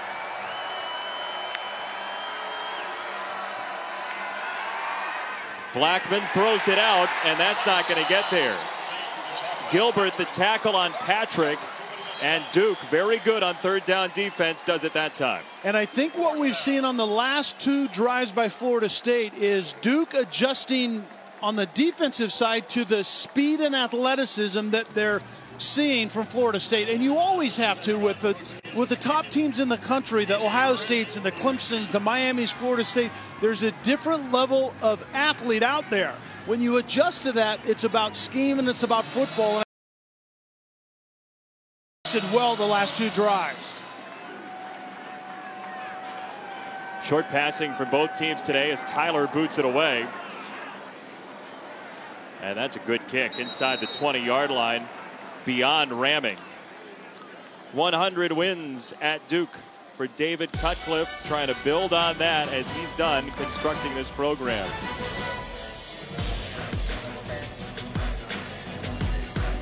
We are back. And we are about to talk to a man who talks to dolphins.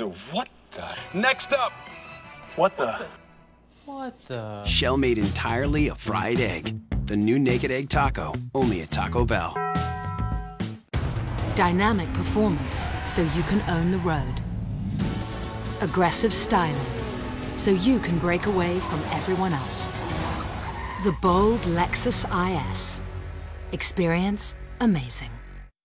Hi, so I just got off the phone with our Allstate agent, and I know that we have accident forgiveness. So the incredibly minor accident that I had tonight. 4 weeks without the car. Okay, yep, good night. With accident forgiveness, your rates won't go up just because of an accident. Switching to Allstate is worth it. It's not me, it's not my family in your head. They're still fighting. Rated mature. My shoulders carry a lot of names. Some I deserve, others I don't. But in the end, only one name really matters. Because shoulders were made for greatness, not dandruff.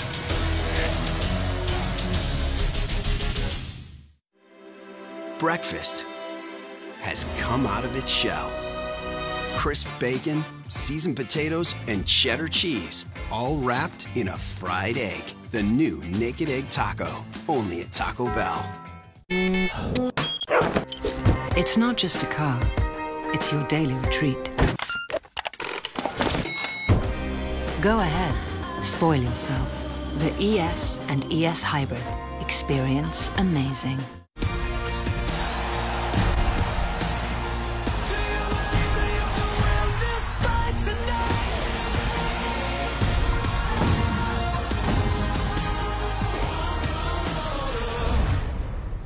The way to watch live hockey. NHL.tv. Duke's last victory was David Cutcliffe's 100th at Duke, the 6th active ACC coach with 100 or more wins, the 3rd winningest coach in Blue Devil history.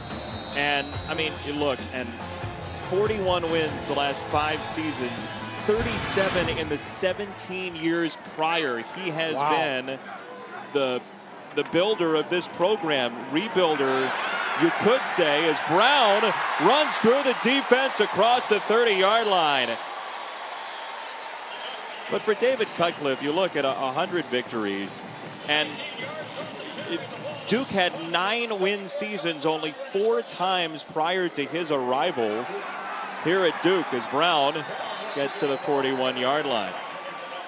Wallace Wade was the guy that got him those 9 win seasons in the SoCon days in the 30s and 40s. Incredible.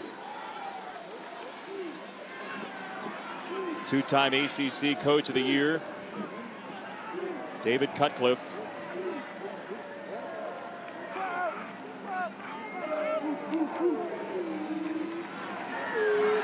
Brown, the freshman, swashbuckling through the Florida State defense. This has been his drive and a first down Duke. Yeah, and he's more physical than is Sean Wilson. Wilson's more of the scat back receiver type of guy, quickness, and now you get the more physical back, and you also are getting a very good fit up front right now by the offensive line of scrimmage for Duke. And this is where Duke will go extremely fast when they're running it well, and then when they have a conversion. Jones is very athletic, and he decides to run this one, so second down coming up. But Britton Brown, if the name sounds familiar, his brother Blaise had the game-winning interception for Troy against LSU a couple of weeks ago, so he created some nightmares for Ed Ogeron and the Bayou Bengals, who have a big one today, by the way. Ticking down to 4 minutes first half.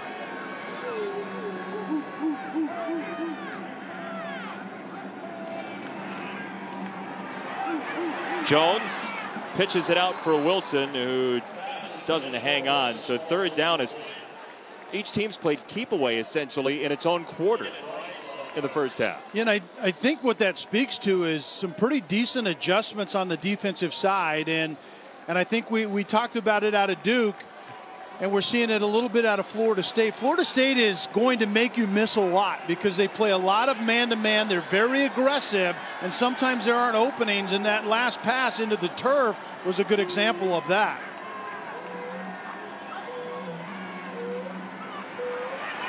Jones over the middle to the tight end. Copenhaver, first down for Duke. Very good patience by not only Copenhaver getting to that second window in the middle of the field, but the quarterback Daniel Jones sticking with him.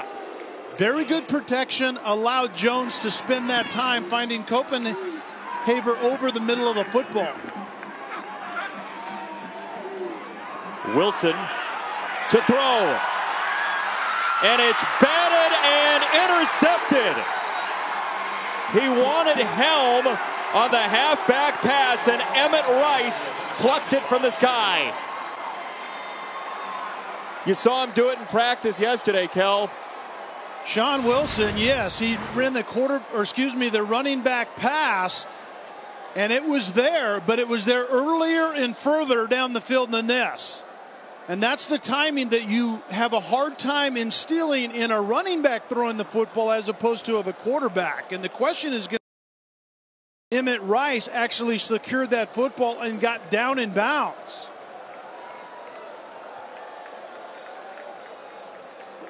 The call on the field was interception. And for Emmett Rice, who's playing because of injury, he has just the 3rd pick of the year for the Florida State defense.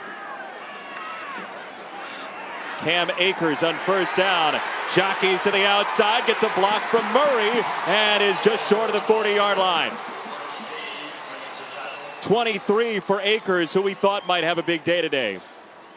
And that run is why we think that. Jimbo Fisher is getting more confident in the true freshman because Cam Akers is doing a much better job of staying in the design of the play. And what Jimbo Fisher told us, that you have to teach the young guys that could do anything they want in high school with their speed, stay at the design, and then those 4 and 5 and 6 yarders become those gash plays. Blackman off play action. Whips it for DJ Matthews, and the freshman is at midfield for a first down. So with Keith Gavin out, Matthews, who comes from the powerhouse Trinity Christian, has the catch. And Auden Tate was running a stutter go outside, and James Blackman correctly came to Matthews as the secondary receiver. Those are really good signs if you're teaching a quarterback. Quarterbacks always want to throw it deep. Sometimes the deep ball isn't there, and Matthews was open on the deep over route. Akers giving ground. Akers finds his seam and makes positive yardage out of it. As we move down to 2 minutes in quarter number 2, and James Blackman in this first half only has 1 incompletion, and it was the interception.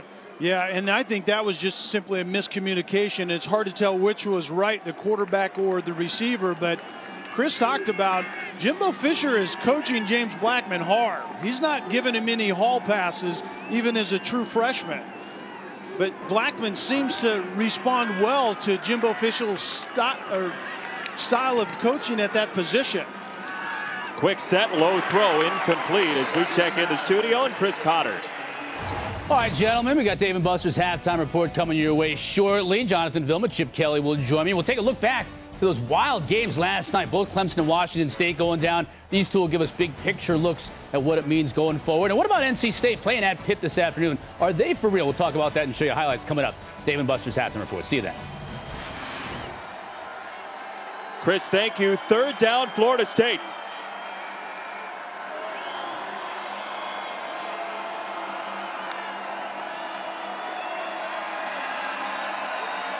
Blackman, pressure coming over the middle. That is a beautiful ball to the 15, and Nooney Murray. First down, Seminoles. Very well thrown by James Blackman. Murray is going to come over the middle of the field on a deep, what they call a dig route. Simply a deep downfield. Deep in route. It's coming back. Penalty. Third down.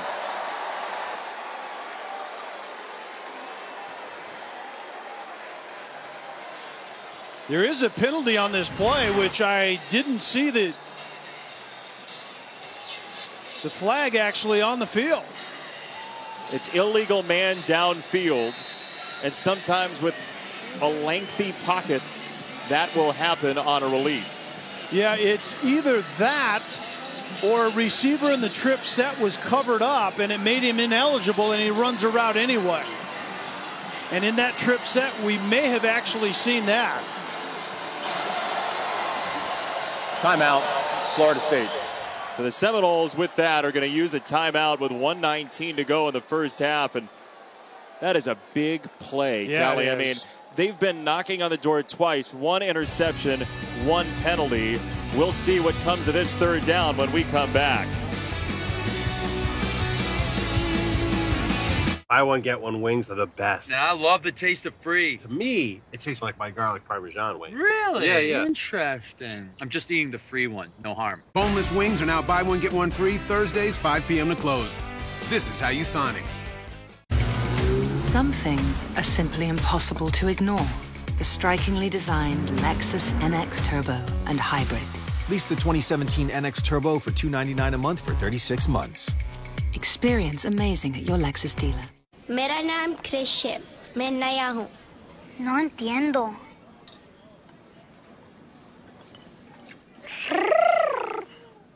Wookie? Campbell's new Star Wars soups.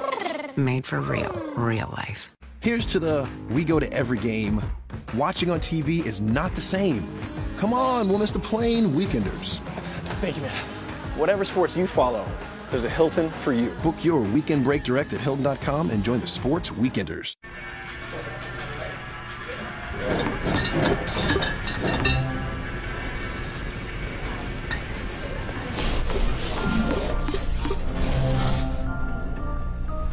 Hey, this is a great setup. If everything in life was like Vizio SmartCast, discovering the best content would be simple and easy. I get it now. Yeah.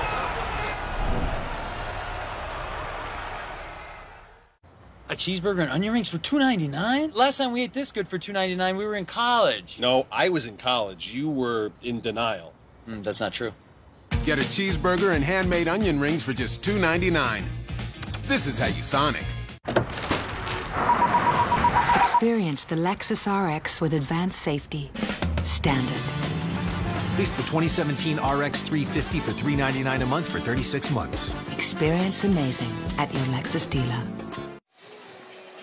This penalty negated a 36-yarder. Yeah, DJ Matthews is the outside receiver, and he needs to be off the ball. Since he's not, Ryan Izzo, the tight end, standing up in that trip set, can't go downfield if the ball's thrown. That's exactly what happened, and it negates a 36-yard completion by James Blackman.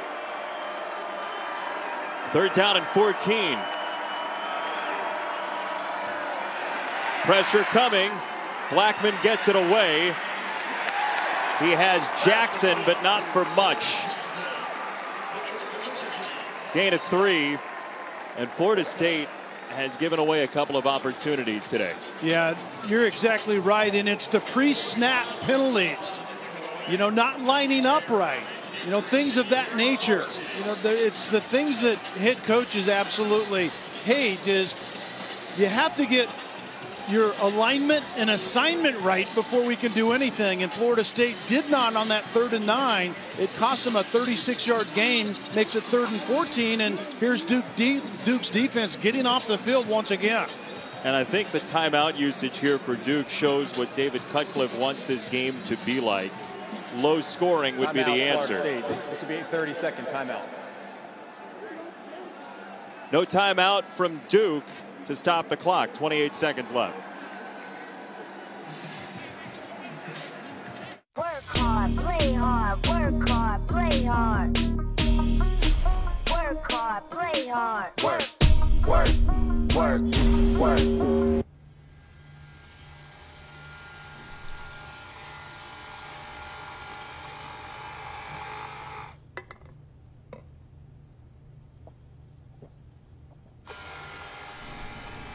Relax harder with the real ginger taste of Canada Dry.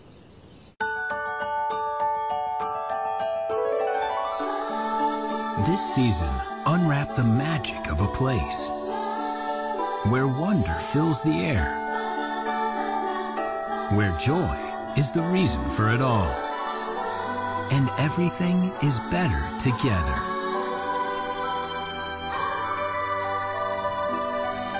Walt Disney World Resort.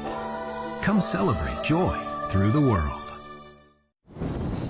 Oh, we got a lot more college football for you on ABC today. The Yellow Jackets and the Hurricanes of Miami, 3:30 Eastern, 12:30 Pacific. Then to the Coliseum in LA.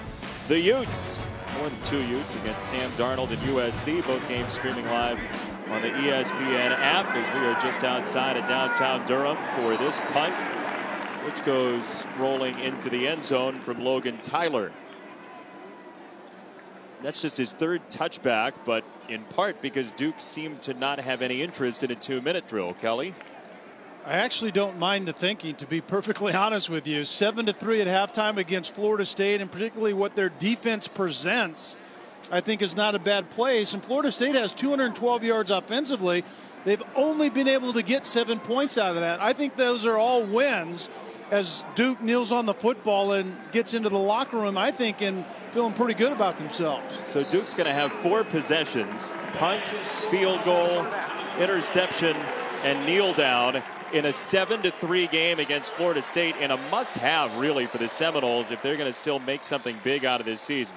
So we're going to go to break, and then after that, the Dave & Buster's halftime report with Chris Cotter, 7-3 at halftime.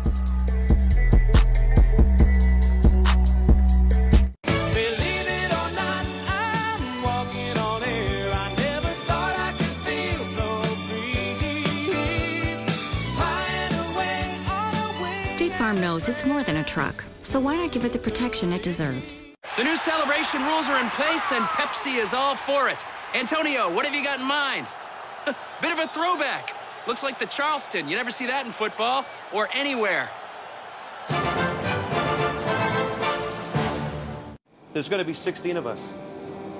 Are you sure? The bus is down, but we've got a spot. Head down to the light, take a right, follow Coach Kevin.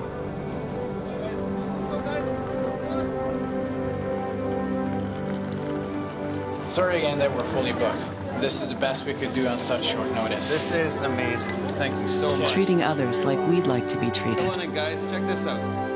has always been our guiding principle.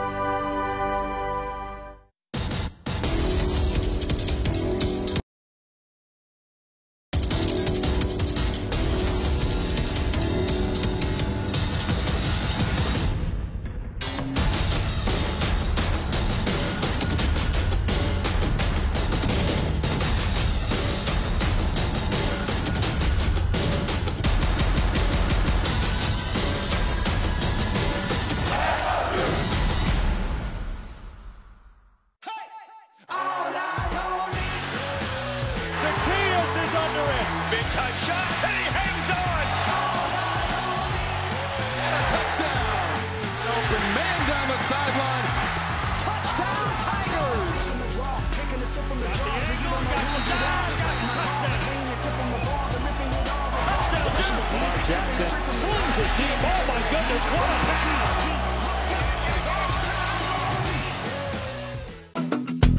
Today we're going to talk about trucks. Right on. Which of these truck brands do you think offers best-in-class HD horsepower and the most capable off-road mid-size pickup? I go Ram. I would put it on Ford. Let's find out.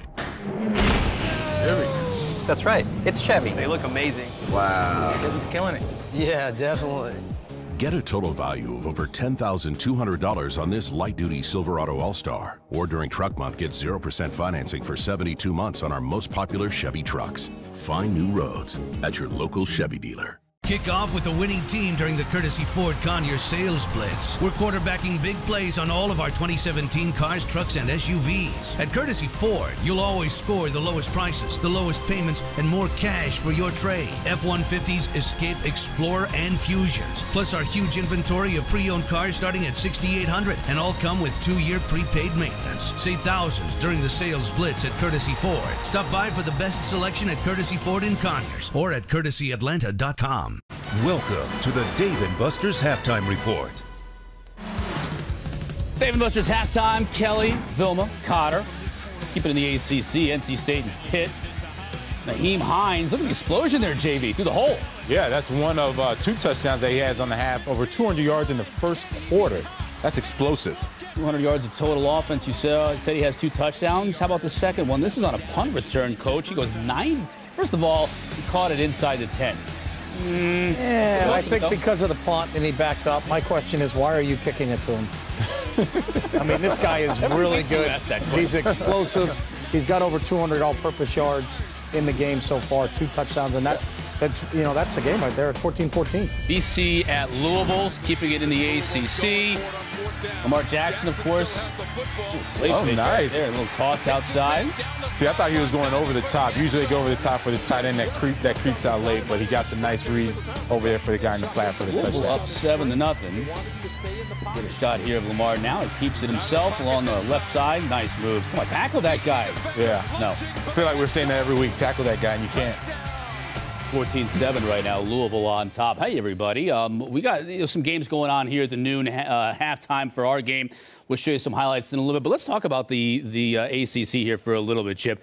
Last night, the whole conference is shaken up by Syracuse beating Clemson. So how do you see this shaking up right now with shaping up with an NC State team that has that one loss out of conference to South Carolina to start the year? They're playing some pretty good football right now. They are. You know, and maybe they're getting caught up in it, too. We still have to remember they're 18 to 20-year-old college kids. On the road, too. On the road, and sometimes it's a little bit difficult. They don't always think the way I think we think they should think. So I think this conference right now is wide open. And I really believe the Miami-Georgia Tech game today is huge. Yeah, that one at 3:30 later on. I know you and I have been talking. think the way I think we think they should think. So I think this conference right now is wide open. And I really believe the Miami-Georgia Tech game today is huge. Yeah, that one at 3:30 later on. I know you and I have been talking about that one. Yeah, we've been talking about that quite a bit over here. But that is a huge game. As you said, Miami's undefeated. Georgia Tech's undefeated in the conference right now. So when you look at the Coastal Division, that one's really up for grabs. You have Virginia Tech that's looming out there as well. But this is going to be a very big game, very interesting game because of the way that they play it out. Is this finally the year that Miami gets a stranglehold on that division and gets and plays their way into the ACC championship game? All right, let's show you some highlights from some other games around the country. Texas Tech and West Virginia.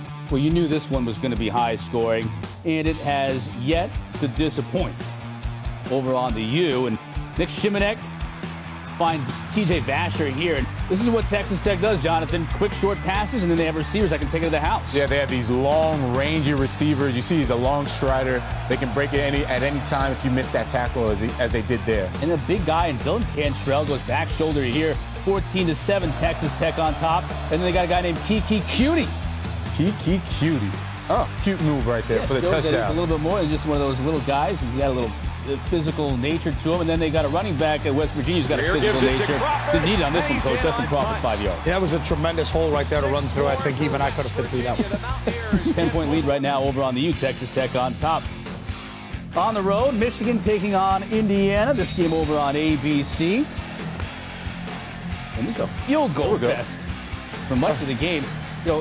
Issues with Michigan offensively. John O'Korn continues, but defense and special teams make still playing well. Yeah. Well, we said the defense is always going to play well. You see the blocked field goal right here, setting up another field goal on this drive. It's an offense that needs to come around. Eventually they will. It's just that it may be too little too late. That offense doesn't come around for Michigan. It says a little bit about this game that we're showing field goals as highlights. Just say that. We showed an incomplete pass. There you go, we showed some field goals, but here's a touchdown right here. Higdon there we go. Nice cut. There we go. Gets it outside. 13-0. You can rely on your defense when they're that good, and right now shutting out Indiana on ABC. Rutgers and Illinois. Josh Hicks, the inside hand. Shows a little power moving there. The power. Moving the power. I like it. A little power football right 110. there. Rutgers on top. Rutgers are excited. State Farm most valuable possession. Eastern Michigan taking on Army. And when you're Army, the possessions last a long time. But you got a guy like Kel Walker who can finish it off. That was really explosive. You saw how quickly he got north and south for that touchdown. Tie game right there. It's a good one. This halftime report is presented by Dave & Buster's, the only place to eat, drink, play, and watch sports.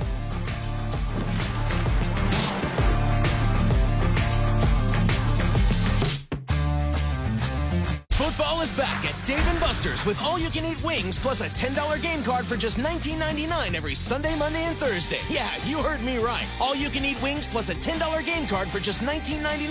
Watch the games and play the games only at Dave & Buster's. You got a truck for a reason, so get some Firestone tires and go do truck stuff. The Firestone Destination AT. Ain't carbon reinforced to conquer any terrain and any truck stuff. Whatever you drive, drive a Firestone. Today's Best Western is more rewarding than ever.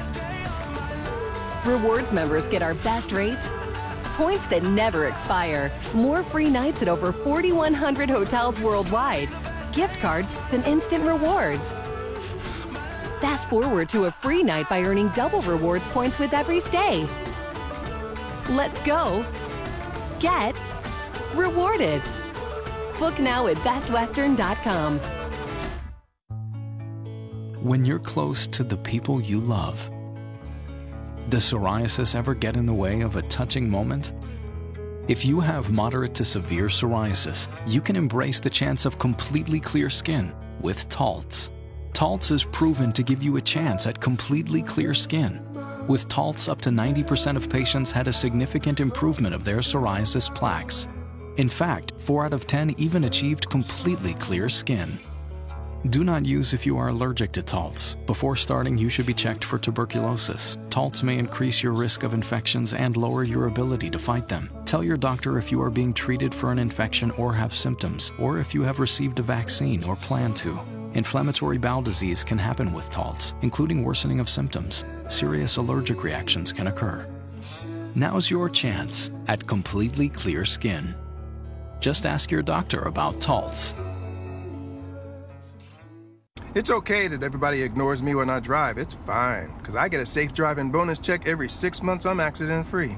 And I don't share it with Mom, right, Mom? Right. Safe driving bonus checks only from Allstate. Switching to Allstate is worth it. Neil Lane designs for Hollywood's biggest stars, and at Kay, he designs for the star in your life. This ring was inspired by an Art Deco design that goes back 100 years. At Kay, the #1 jewelry store for... Yes. Every kiss begins with Kay. Guys, Kay Jewelers would like to remind you, it's engagement season. Save 25% off all engagement and wedding rings, October 6th through 22nd at Kay, the #1 jewelry store for yes. You got a truck for a reason, remember? So get some Firestone tires and go do 60,000 miles of truck stuff. Who's hungry? Whatever you drive, drive a Firestone.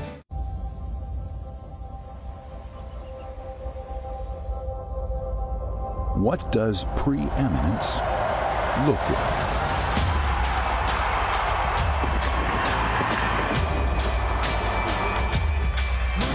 Best Picture.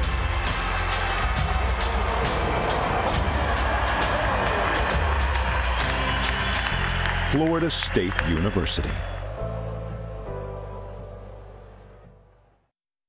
You're watching the Dave & Buster's Halftime Report.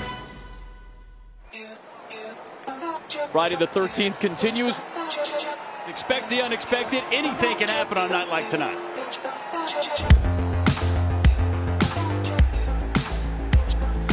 Bryant is not getting up. The upset, pulled by the Orange. All part of one wild Friday night.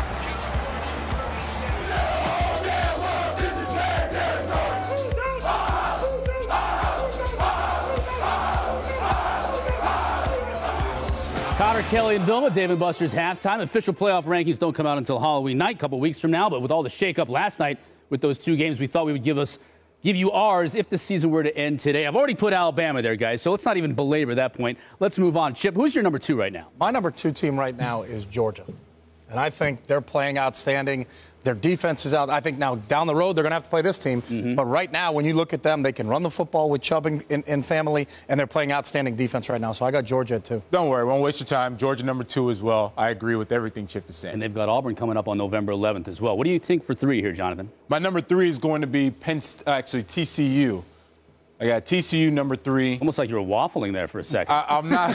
I'm not waffling. TCU right now, they're very good. They play good defense. They run the ball well. I like the way that they're playing football, and they can go undefeated and go through that Big 12.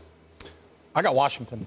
I think with Jake Browning at quarterback, Vita Vea leading that defense, they have a top 5 defense. Myles Gaskin can run the ball, and I don't see a lot of competition for them. I would be very, very surprised if they don't finish the season undefeated. The Washington State loss might hurt them in the Apple Cup down the road. What do you about number 4 here, Chip? Number 4, I'm going to Ohio State.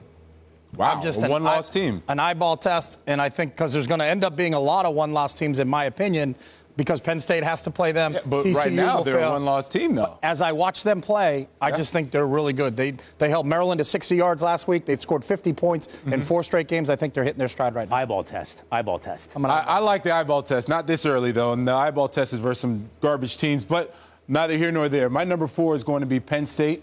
Right now, they're still undefeated. They have Saquon Barkley, one of the best backs in the country. They play good defense. They play good offense. They did a great job against Georgia State. Good. I'm glad. And at least they have a 0 in their loss column, so that's good. What about number 5? First team on the outside looking in. The first team on the outside looking in, I'm going to go right now with Wisconsin. They're the first team on the outside looking in, but obviously they're going to be playing some of these teams, the Penn States of the world, that they make it to a Big Ten title game. So that they're in their driver's seat. They control their own destiny, as with a lot of these teams. But right now, they haven't played anybody that's outside looking in. Their schedule not that difficult, though, moving forward, too. What do you think with 5 here, Chip? I got Notre Dame. Another one-loss. Another one-loss team, and their one loss is to Georgia. There you go. You got it. So their one loss is to Georgia. It's the best one loss. They can run the football as good as anybody in the country. They have a top 15 defense.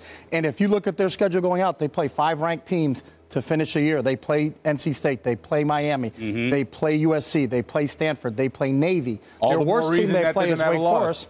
Right now, my eyeball test, that's my top 4. I hear you. All the more reason they can have 2 losses, 3 losses, then they're going to be somewhere down here all the way off the screen. So these are 5 for each one of you guys. Yeah. Clemson not in this mix either. So how far do you think they have fallen with that loss to Syracuse last night? Well, it depends on the games today. And I don't know what's going to happen with a lot of these teams. I'm assuming that if these teams win and win out, then they're going to fall to an 8, 9 in the rankings. That's where I would put them right now. You talked about the eye test with Ohio State earlier. What's the eye test with Clemson right now with that 1 loss? My concern with Clemson is injuries. Kelly Bryant is banged up. His ankle was banged up and definitely affected him last night. Yeah. He now has a concussion. And the big one that no one's talking about is they lost their starting kicker 3 weeks ago, Hugel. And they missed 2 field goals last night with their backup kicker, who's only kicked, I think he's 3 of 6 on the year right now. So when it comes to close games, they don't have that kicker. Their quarterback situation's a little bit shaky. I'm concerned about Clemson down the stretch here. Where would you put them? I'd put him around 8 or 9. 8 or 9? Yeah. Zarek Cooper filling in last night for Brian, now in the concussion protocol, so we'll see how quickly he heals and can get back on the field for Clemson. If you're out and about today and you can't watch the games in front of your TV set, just download the ESPN app and take it everywhere you go. Every ESPN ABC game right there in the palm of your hands. This halftime report is presented by Dave & Buster's, the only place to eat, drink, play, and watch sports.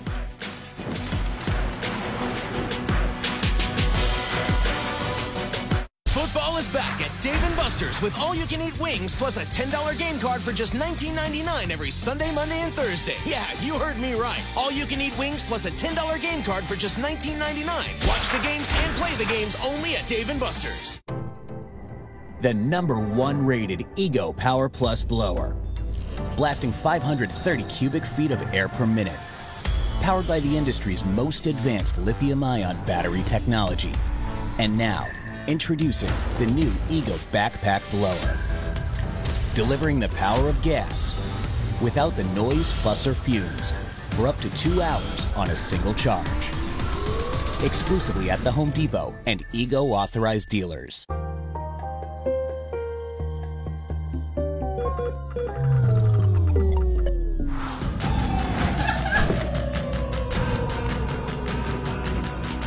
It's here.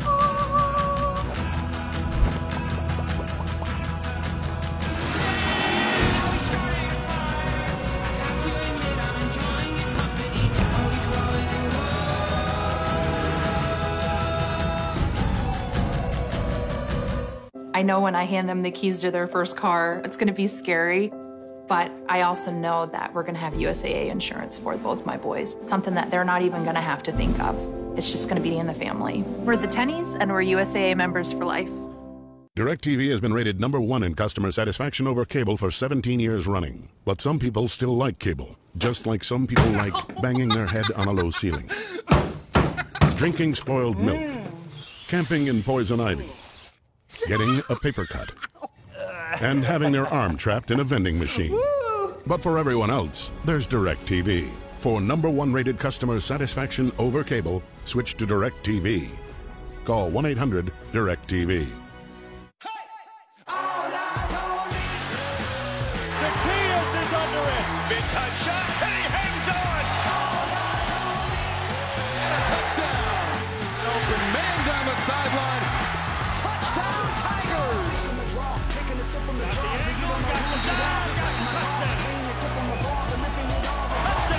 Lamar Jackson slings it deep. Oh my goodness, what a pass! Kick off with the winning team during the Courtesy Ford Conyers Sales Blitz. We're quarterbacking big plays on all of our 2017 cars, trucks, and SUVs. At Courtesy Ford, you'll always score the lowest prices, the lowest payments, and more cash for your trade. F-150s, Escape, Explorer, and Fusions. Plus our huge inventory of pre-owned cars starting at $6,800, and all come with 2-year prepaid maintenance. Save thousands during the Sales Blitz at Courtesy Ford. Stop by for the best selection at Courtesy Ford in Conyers or at CourtesyAtlanta.com. Failure is not an option.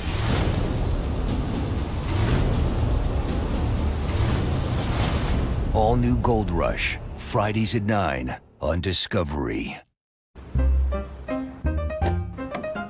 PayPal lets you pay friends back fast, so you can all chip in for gas and start your road trip off right.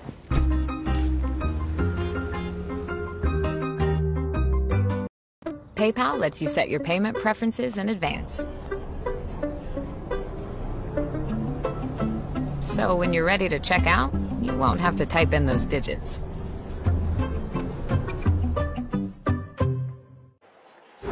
Welcome back to Dos Equis Tailgate Week.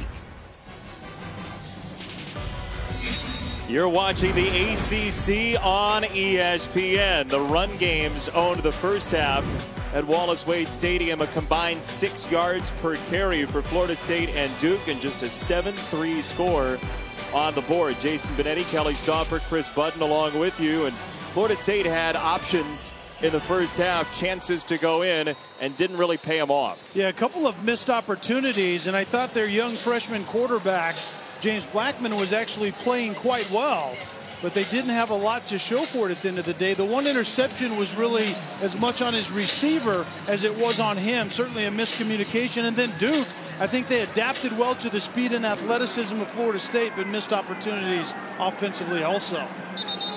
Duke will have it from the 25, and time for today's game track, brought to you by Cabela's. James Blackman with the 1 interception, just 2 incompletions. Penalties certainly didn't help for Florida State. Yeah, Florida State spit the bit a few times penalty-wise, and then the rushing yards for Duke are going to have to be sound in this second half also.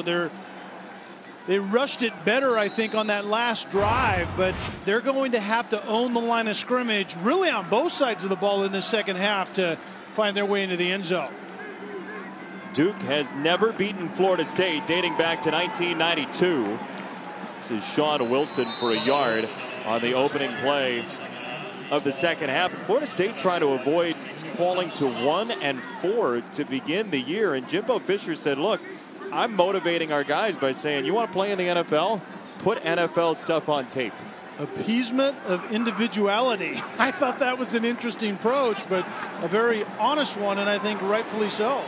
How about Jones engaging on a block with McFadden to free Wilson for 5?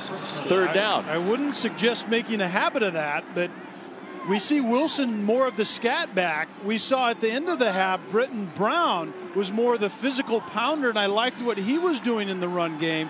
A better fit up front at the end of that first half by the offensive line for Dukes. We'll see if they can continue it in this second half. 3rd down and 4. Jones unloads as they rolled the pocket for the first down, and Sean Wilson. And rolled the pocket was the key. Coach Cutt told us that yesterday. Daniel Jones is rarely going to be dropping straight back. Roll the pocket, give him a clean look, and that was a really nice catch on the back hit by Sean Wilson out of the backfield. He's out. Brown, freshman who you just talked about, is in to block on this throw for Jones to the tight end Copenhaver, who was the leading receiver in the first half with 16 yards for Duke. And Jason, I think the reason why is the receiving core is still growing. And so I think the tight ends are playing the central role in that pass game. Jones is out. Quentin Harris is in. He's usually the short yardage guy, but they do have some plays in the playbook for him. Redshirt sophomore out of the state of Connecticut. Florida State knew he was going to run. Adonis Thomas was ready to close that hole, and it's 3rd down. In practice yesterday, we saw Harris in all situations. There's a package for him in short yardage, goal line, but we saw him out in the middle of the field as well.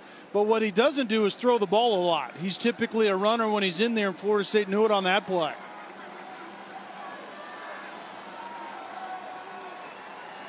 So Jones back in.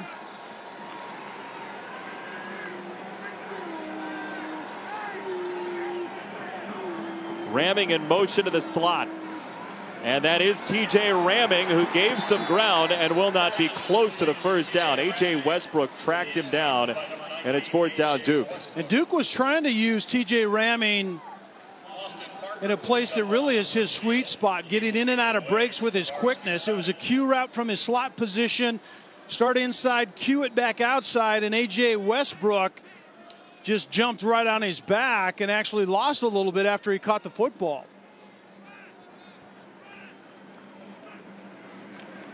Austin Parker to punt it away. He got caught in the wash and went down, but no flag has come in. He gets a nice roll all the way down to the 6-yard line. As we check in with Chris Budden, who talked to both coaches. I did. Let's start first with Duke. David Cutcliffe saying the only difference in this game is their lack of explosive plays. I asked him about Daniel Jones, and he says really he's playing exactly how we want them to play. As for Florida State, Jimbo Fisher was actually very happy with his offense besides, the one turnover by Blackman and the penalties. But it's a good thing that there are not many adjustments on offense because FSU clocked it yesterday. It takes 3 minutes just to get to the locker room. Then you have the 3 minutes back. That's 6 minutes out of a 20-minute halftime, Jason. Yeah, you're going to lose in about 30% of your halftime or more. Very smart for the Blue Devils as Saxton makes the tackle on Patrick. That's not by design, is it? Oh, no. You have the pink locker room at Iowa City, and you have to hike and rehydrate at halftime when you get back here to the stadium and at Wallace Wade. But I don't see Michigan on an upcoming schedule playing at Duke, so they might be safe. I think Harbaugh would bring his own air conditioners, though. Might bring his own locker room. That could happen. Second down for Patrick, and there is Mike Ramsey on the backside to set up a third down.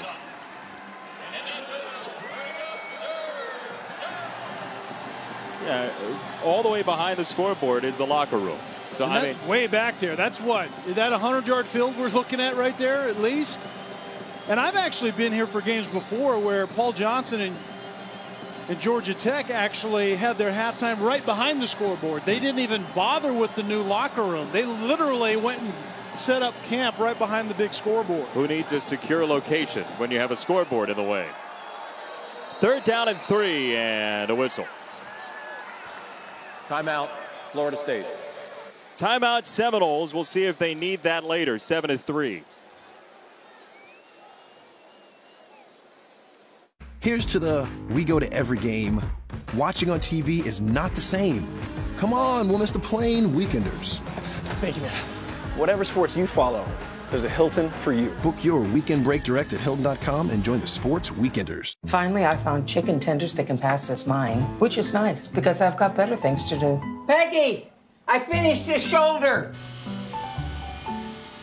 Millennials, am I right? No. Oh, no. Yes. Dinner! Introducing McDonald's Buttermilk Crispy Tenders. Juicy and made with 100% white meat. They're not grandma's. I'm okay with that. But she's okay with that. You totaled your brand new car. Nobody's hurt, but there will still be pain. It comes when your insurance company says they'll only pay 3/4 of what it takes to replace it. What are you supposed to do? Drive 3/4 of a car? Now, if you had Liberty Mutual new car replacement, you'd get your whole car back. I guess they don't want you driving around on 3 wheels. Smart. With Liberty Mutual new car replacement, we'll replace the full value of your car. Liberty stands with you. Liberty Mutual Insurance. T-Mobile's Unlimited now includes Netflix on Us. That's right, Netflix on Us. Get 4 unlimited lines for just $40 each. Taxes and fees included. And now, Netflix included. Can't sleep because you're worrying about your big day tomorrow? Don't forget about the client dinner. I hope you didn't forget. What are you going to wear? Hannah?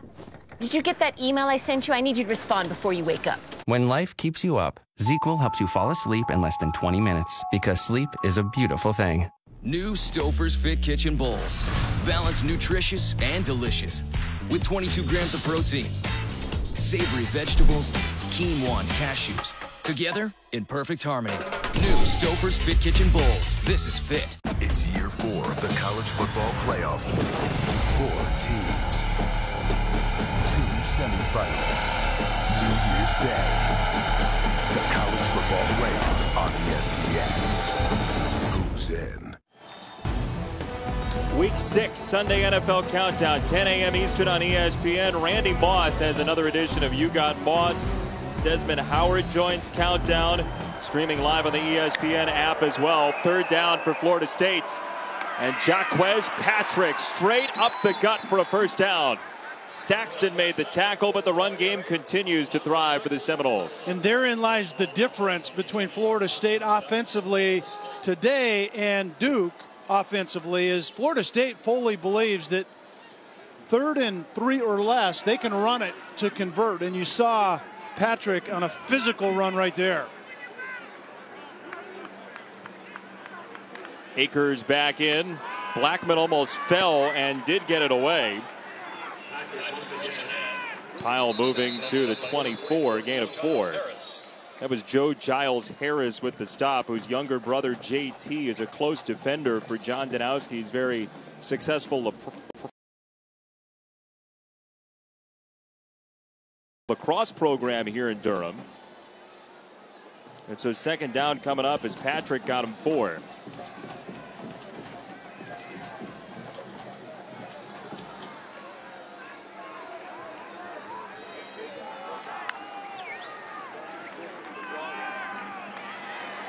Akers tries to dive inside and gets stonewalled by a Hornbuckle, so third down.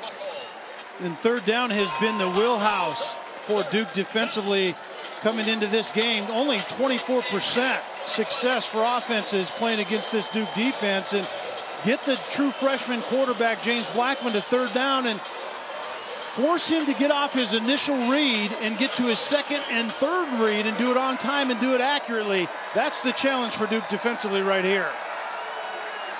And contact on that movement at the line by Ramsey. On 3rd and 6. Offside. Defense, number 99. Making contact with an offensive lineman. 5-yard penalty. Third down. Ramsey just jumps on an initial hard count that throughout the game thus far has been a faux count by James Blackman. They're not going anywhere. The center and Eberle was simply calling the formation, and now it's 3rd and convertible. Patrick spins out of it. Oh, what a run to save the drive by Jaquez Patrick. McDuffie made the stop 10 yards downfield. It doesn't have to be a 50-yard run to be a explosive play. That's an explosive play. And that's another play where Duke didn't finish defensively, and Coach Cutt told us about that. His defense has to finish against 2 really physical running backs for Florida State. A couple of missed tackles today from Humphreys, usually very reliable. Now Blackman to the sideline, and a lot of contact from Brian Fields, who told us yesterday he was going to have to get into these receivers. Number 14, 15-yard penalty, first down. He said, look, I'm shorter than these guys. I have to try and get away with some stuff. There he tried and drew the flag. Auden Tate is 6'5", 225, and on tape, I didn't think that Tate did a great job of getting off press coverage. And Fields was in press coverage right there, but he didn't turn and look for the ball late. Great position initially, reach back and look at the football late, and I think he would have been good on that play. Blackman off play action. Has to dodge the rush, and he throws a strike. Nooney Murray down the sideline. Inside the 10.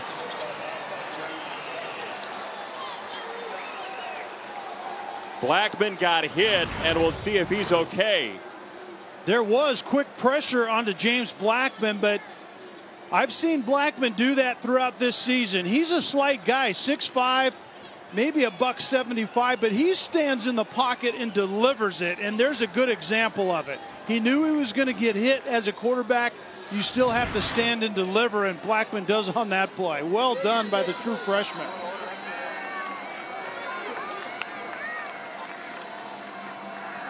Patrick taken down by the first hit this time, and it's second down and goal as Terrell Lucas was in on that stop. And Duke just simply can't afford coverage busts like they had on that long pass. Mark Gilbert was the outside corner. He carried the outside receiver in, and nobody was left outside to defend the outside route. Certainly a coverage bust.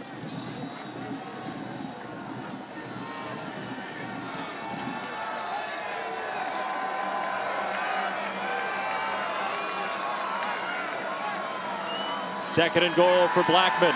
Pressure comes. He is swallowed up and sacked. Trey Hornbuckle for Duke, all the way back at the 19. Duke had 19 sacks coming into today, and that's one thing they've done really well all season long is get after the passer and defend third down, and we've seen both of those on this drive. They've been pretty decent on third down throughout the day, but getting after the passer on this drive. Third down and goal. Patrick behind Izzo. Patrick ducks inside, and Jaquez Patrick gets him down to the 6-yard line. It's a 13-yard run, and what's the choice here?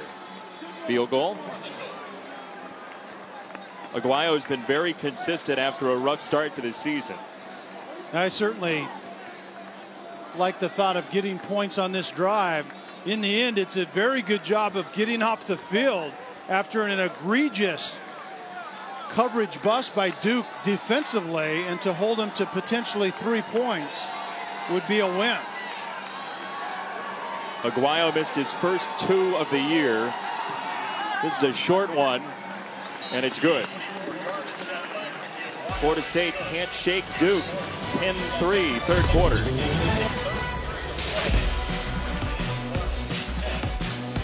Parsley. Cilantro. Spinach. Basil. Toothpicks. Campbell's Slow Kettle chef-crafted soups. Can I get some more spinach? Made for real life. What makes the new DiGiorno Crispy Pan Pizza different than delivery? Pan, pan, pan, pan. Pan, pan, you bake it fresh in its own pan, giving our new DiGiorno pizza a crispy, caramelized crust. It's not delivery, it's DiGiorno. We took marinated all-white meat chicken and married it with our cheesy quesadilla to create the perfect union. Introducing Taco Bell's new crispy chicken quesadilla. Get it with all your favorites like a crunchy taco, Doritos Locos taco, and an ice-cold medium drink for just $5. Together at last, but only for a limited time. The new $5 crispy chicken quesadilla box, only at Taco Bell. Average work pants versus a brood of angry beavers. Duluth fire hose work pants versus a brood of angry beavers.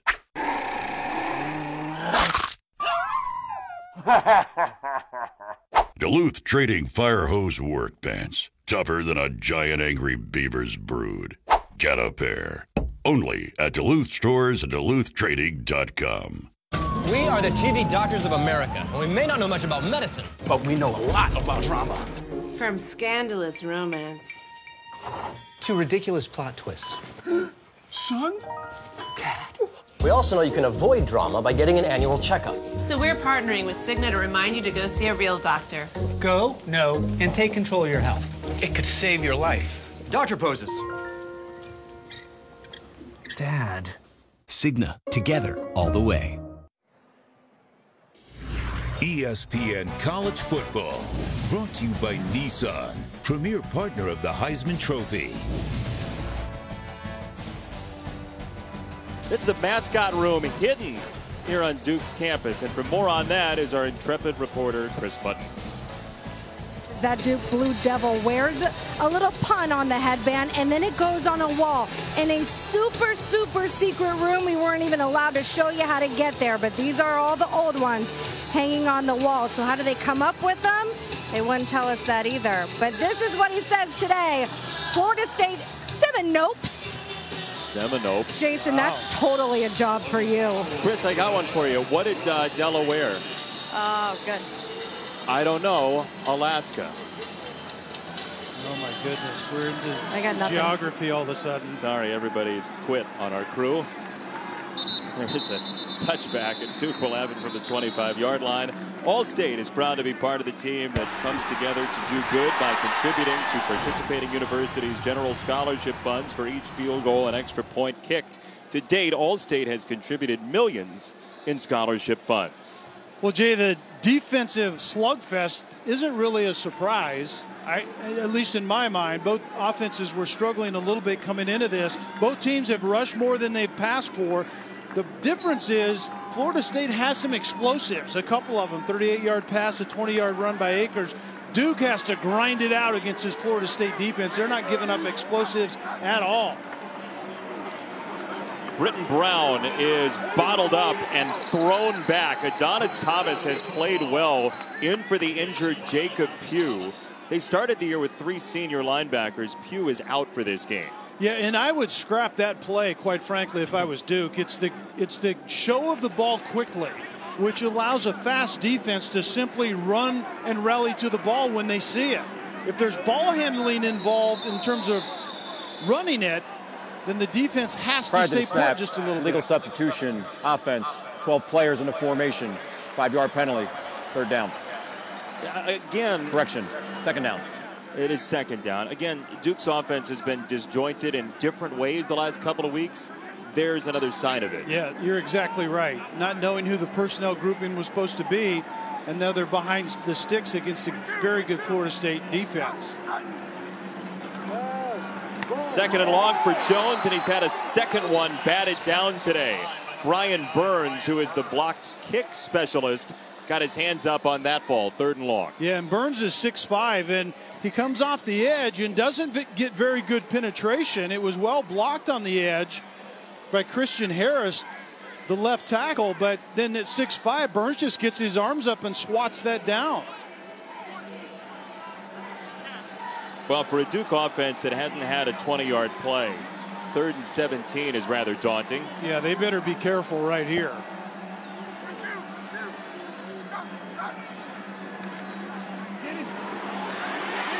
Jones out of the pocket with time, lets his receivers go, lets the ball go down the sideline, ramming. TJ ramming to the 25-yard line, and there is your splash play. The degree of difficulty on this play is off the chart. Your quarterback gets outside the pocket, does Jones, and then you see the chemistry between TJ ramming and his quarterback. If the quarterback is rolling to you, go deep if you're the receiver to the outside, and ramming did on that play. Jones out, Harris in at quarterback, and he decides to run it for a gain of 2. What do you think of that? You get your quarterback on track, 57-yard gain. He comes out. Yeah, and I don't like it. I've never really liked the quarterback system, but here you see Daniel Jones getting outside the pressure, and then that throw on the move and that catch by ramming is next level stuff. That is all really good, and I don't like switching quarterbacks around. He throws back to ramming this time. Got a nice block out in space from the new left tackle, Christian Harris, and a 1st down for ramming. A good look there. We knew that Duke was going to move the pocket quite a bit with Jones to get away from this Florida State pass rush. Slight move of the pocket to the right, and then it's the quick screen back to ramming. And you're right, Christian Harris got out there and got in the defender's legs. Now ramming in the slot, where David Cutcliffe really likes to have him. Thinks he's very successful from that spot. Out of the backfield, Brown inside the 10 and out of bounds. Thomas yanked him over there. It's a gain of 4. A really nice response thus far, going down by a touchdown. Duke's driving the football, and it's a mix of things. Timely running, but it's the pass games that's coming to life just a little bit, and certainly getting Jones outside the pocket and finding his favorite target, ramming deep downfield, didn't hurt for their first splash play of today.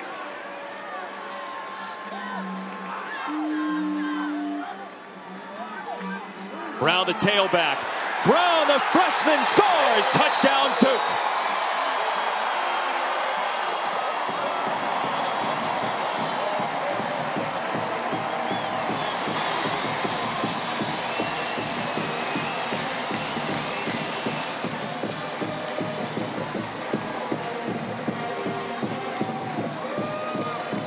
Well, Jason, sometimes it's hard to tell if it's great kind of anticipatory play calling or you get lucky. Florida State defensively was moving out to the left and bringing pressure. Great call is exactly what they did, a draw right up the middle. Duke's not been a firework offense this year. They've lost 2 games in a row. Jones 14 of 42 last week. But here, maybe the change. 57 yards for TJ Ramming, rolling the pocket. And then Brown caps it. And Duke has tied the ball game in Durham.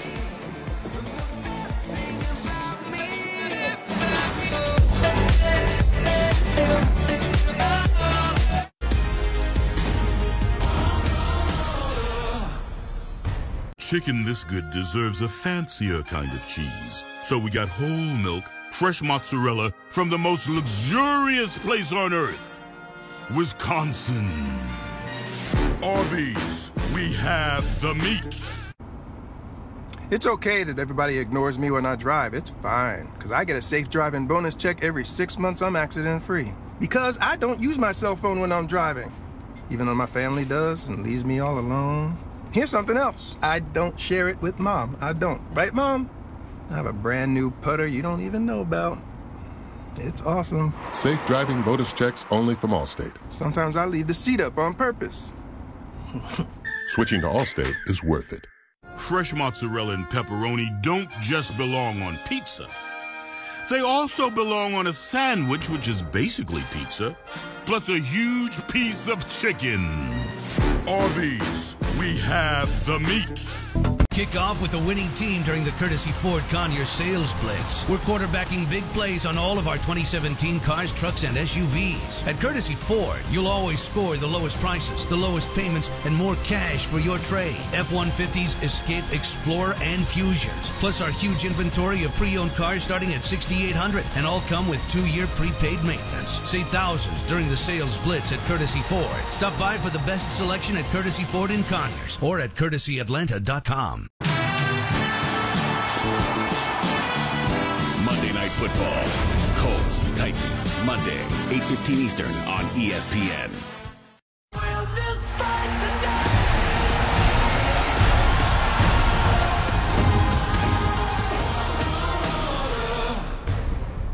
You're watching Dos Equis Tailgate Week, and that is not what Duke needed. After a long pass play and a touchdown, yikes.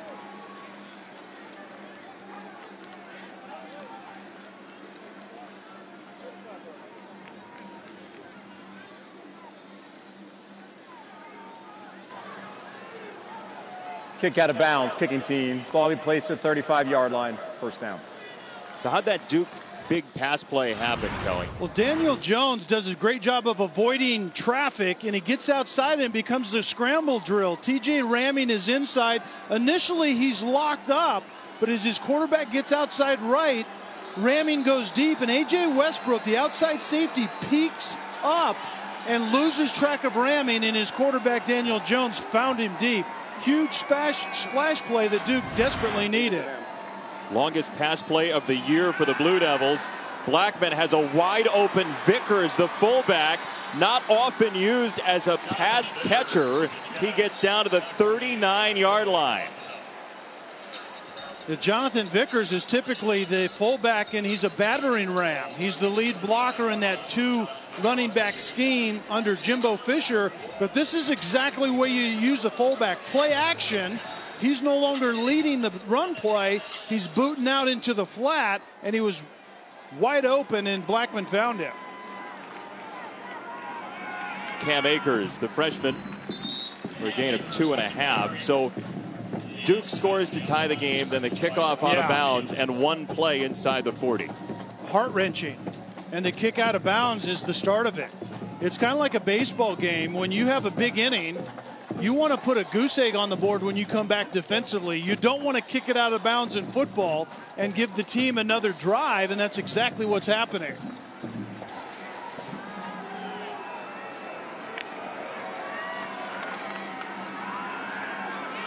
Auden Tate on the screen gets belted at the 37. today. It's the 112th Red River rivalry game. Baker Mayfield in Oklahoma against Texas at the Cotton Bowl. 3:30 Eastern, 2:30 Central on ESPN. Get your fried foods. Get ready. It's streaming live on the ESPN app as well.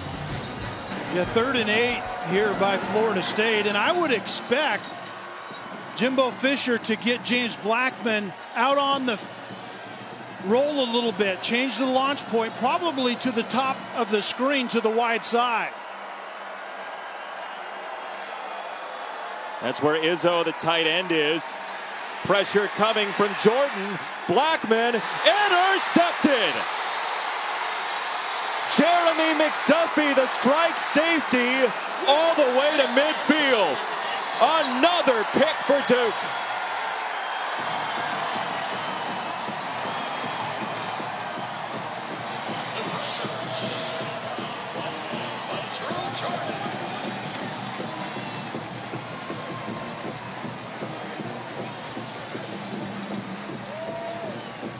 Maybe a wrong route again, but Blackman didn't have time. Jordan was coming on the pressure. Yeah, Drew Jordan got the pressure, and it rolled Blackman out to his right, and I think it was a matter of just not being able to get enough on the ball. I think he was going to force it anyway. I don't think he intended to throw it away. But there was a receiver behind the defender, and he just couldn't get enough on it. Ruling on the field of an interception is under further review.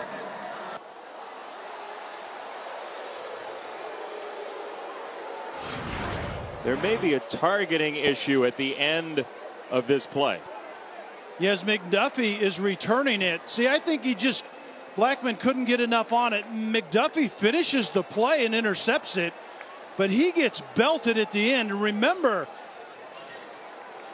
if it's the crown of the helmet in any form, the replay booth can initiate a targeting. And it's Jaquez Patrick. Florida State on a targeting penalty could lose its junior tailback. And it's not a defenseless player, so this variety would have to be using the crown of the helmet. And that certainly could be the case because Patrick ducked his head and hit McDuffie right in the chin strap. And remember, when in question, it is a foul. So if you're going to bias one direction, it is to targeting on a play like this one with the crown of the helmet. What a turn of events that would be with Patrick. I think he's out of the game, Cal. I think you're right. Now, was this initiated by the replay booth, who can create a targeting, or was it called on the field initially? It was initiated by the replay booth, and Tom Zamorski, who's in his 5th year as a replay official, former ACC referee. That's an incredible job by the replay booth, because those are exactly the moments that the replay booth has to be on task, and they very well are going to create a targeting, and Patrick is going to be out of the game. After further review, there is no foul for targeting. The ruling on the field stands as called. First down. Wow. Completely disagree with that. Unless they're saying it's not the very top of the helmet. But again, when in question, it is a foul is the language in the rule. I don't agree with that whatsoever. I think a good job of looking at it. I don't agree with not following through. I think that's the definition of targeting. I think Patrick ducked his head and used the crown of his helmet. Sean Wilson off the turnover runs down the clock to the finish line of quarter number 3. That's the end of the 3rd quarter. Timeout. Florida State keeps its headlining running back, Jaquez Patrick, on this play. You can discuss it at home. We'll come back for the 4th quarter of a tight game.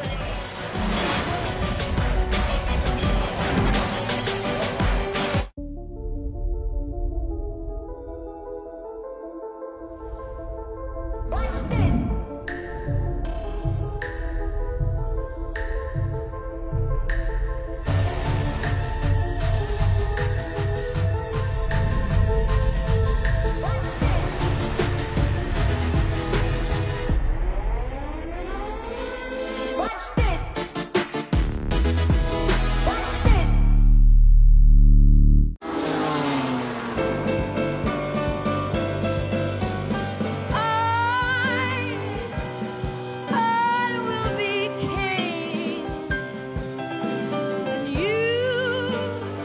Drink, sir? No, thanks. I'm still driving.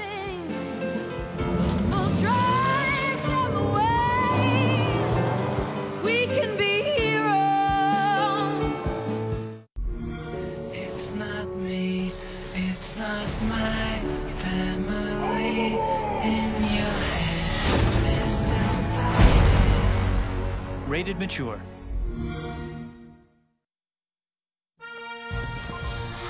It all comes down to this. The Energizer Bunny gets the snap. He's still going! Nothing outlasts Energizer Ultimate Lithium.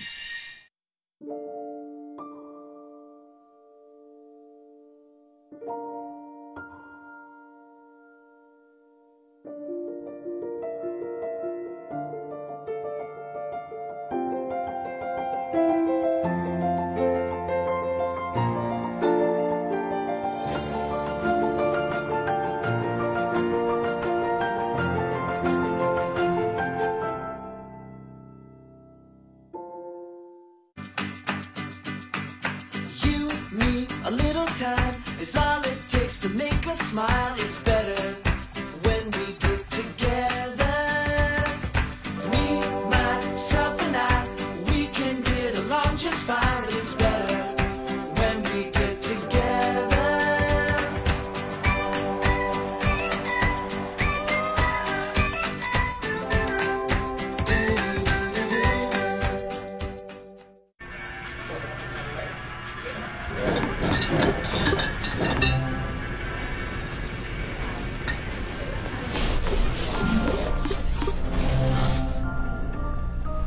Hey, this is a great setup.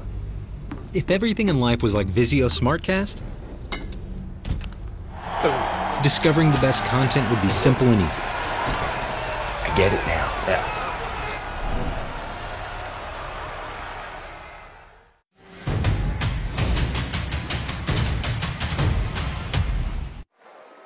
You're watching Dos Equis Tailgate Week, and after 3 quarters, Florida State in danger of a 1-4 start and its first loss ever to Duke. Off the FSU turnover, Wilson on the run, and 3rd down on the way. Here's the explanation from the replay booth that we got on the penalty. It was that the crown of the helmet, because of the stumbling by the defensive back for Duke, that Patrick was trying to get his head out of the way. Do you agree with that? No, I completely disagree. I think Patrick or McDuffie was done stumbling. His head was up, and Patrick used the crown of his helmet. I disagree even more after I heard the explanation. Quentin Harris has it batted away, so couple runs from him as the backup quarterback. Jones comes out on a key 3rd down. Yeah, I just don't get that at all. I think you can overthink it as an offensive play caller at times.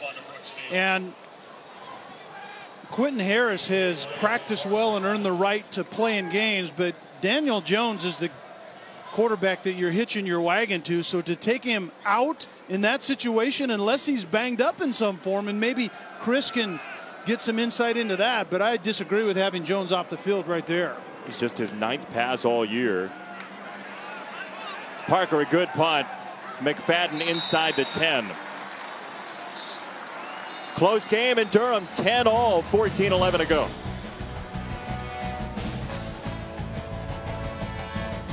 Here's to the we go to every game. Watching on TV is not the same. Come on, we'll miss the plane, weekenders. Benjamin, whatever sports you follow, there's a Hilton for you. Book your weekend break direct at Hilton.com and join the sports weekenders. Touching hands, reaching out, touching me, touching you. Sweet Caroline, good times never seem so good. So good! So good! Make your commute a little sweeter in the newly redesigned Hyundai Sonata, our best Sonata ever. A cheeseburger and onion rings for $2.99? Man, I can't believe they still hand make the onion rings. Oh, then you're gonna love this. It's hand folded. Oh, it's a swan. It's a napkin, dude. Get a cheeseburger and handmade onion rings for just $2.99. This is how you Sonic.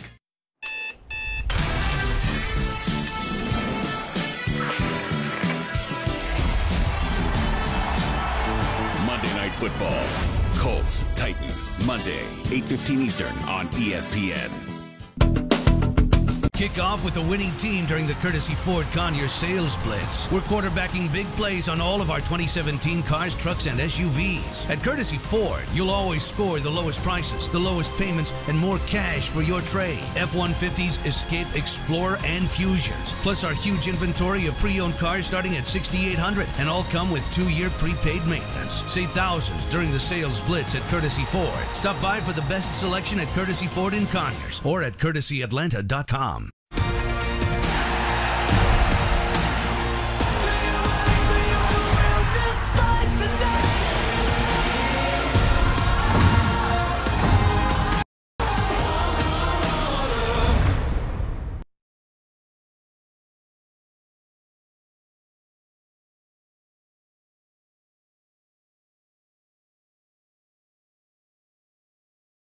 ESPN coverage is streaming live on the ESPN app. Download now and take ESPN everywhere.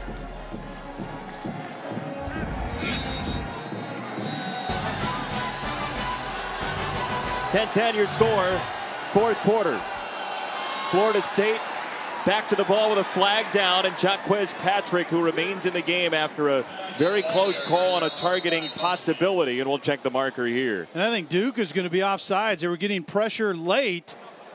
Offside, defense, 5-yard penalty, first down. I think Duke tried to time the blitz, and it was a run blitz, anticipating rightly so the run on first down, but you can't get offsides, obviously, to begin that play.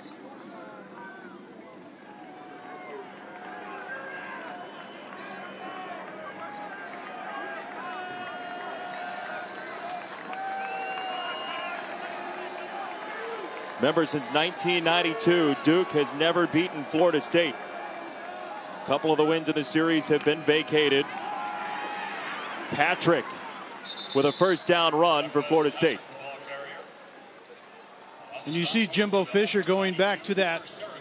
It's not only the run game, it's a two-back presentation in the run game, which is kind of a foreign affair in college football now. And Duke came into this game defensively having to answer that question. Can we hold up when this massive offensive line starts to run, or those two running backs start to run behind that big offensive line? And we'll see if they can get it done on this drive. Freshman Akers gobbled up by Ramsey in the defensive line, and Jim Knowles was talking about focus of his defensive players, the defensive coordinator for Duke. He said they try to keep meetings down to about 20 minutes per meeting now, with sort of the millennial mindset and the focus of defensive players. They play games. They play like pyramid and cash cab trivia games to keep their players locked in. I love the innovation there, and it's about teaching the type of kids that you have, and I think they're doing a great job here at Duke. Cam Akers tried to shake a tackle and couldn't do it. Giles Harris finally rammed him down, third down. And Giles Harris got there quickly from his outside linebacking position to force this 3rd and 8 money down once again. Force James Blackman to throw the ball, but when he throws it, force him to get off his initial read and get to his sometimes second or even third receiver. Duke, one of the best third down defenses in the country.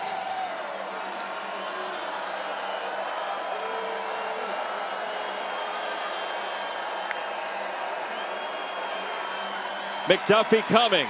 Blackman throws to the outside, and Nooney Murray. It's a first down, Florida State. Saw a huge arm by James Blackman on that play. You called it. It was the blitz off the slot by McDuffie late. Number 9, you could see coming off the lower part of the screen. The pressure didn't get to Blackman, but Blackman threw a laser outside to convert to Murray. 18-year-old James Blackman trying to lead another fourth quarter charge. Blackman sidewinds it out to the fullback Vickers as we check in the studio and Chris Cotter. As Michigan has their hands full right now in Bloomington, here's Morgan Ellison. Carries it in untouched for Indiana. And over on ABC, it's just a 3-point game right now for the Wolverines. How about that? Washington State loses. Clemson goes down. Michigan's in dire straits. Maybe we need to conclude that Michigan was a little bit overrated to begin with. Can we do that now? Oh, don't say that to Jim Harbaugh. Offensively, they don't really have all their oars in the water.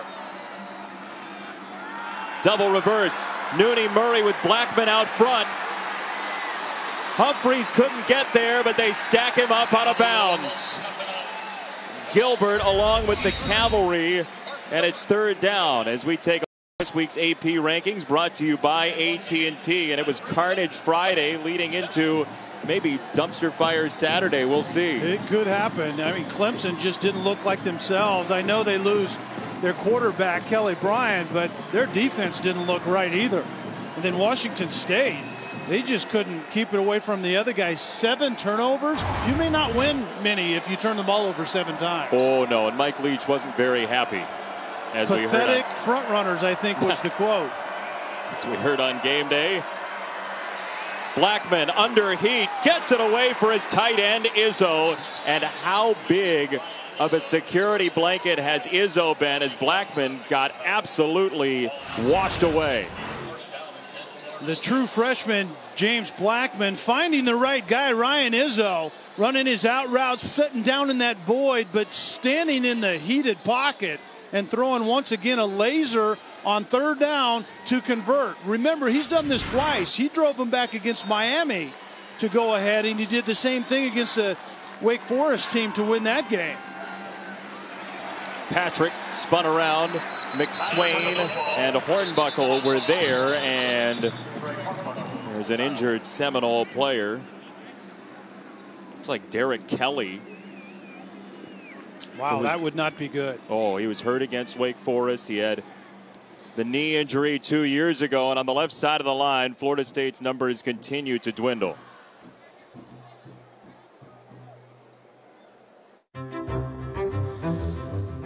When food is good and clean and real, it's okay to crave. And with Panera Catering, there's more to go around. Panera, food as it should be. Some call it hard work, determination, or grit. I call it blimp-worthy. Liberty Mutual saved us almost $800 when we switched our auto and home insurance. Liberty did what?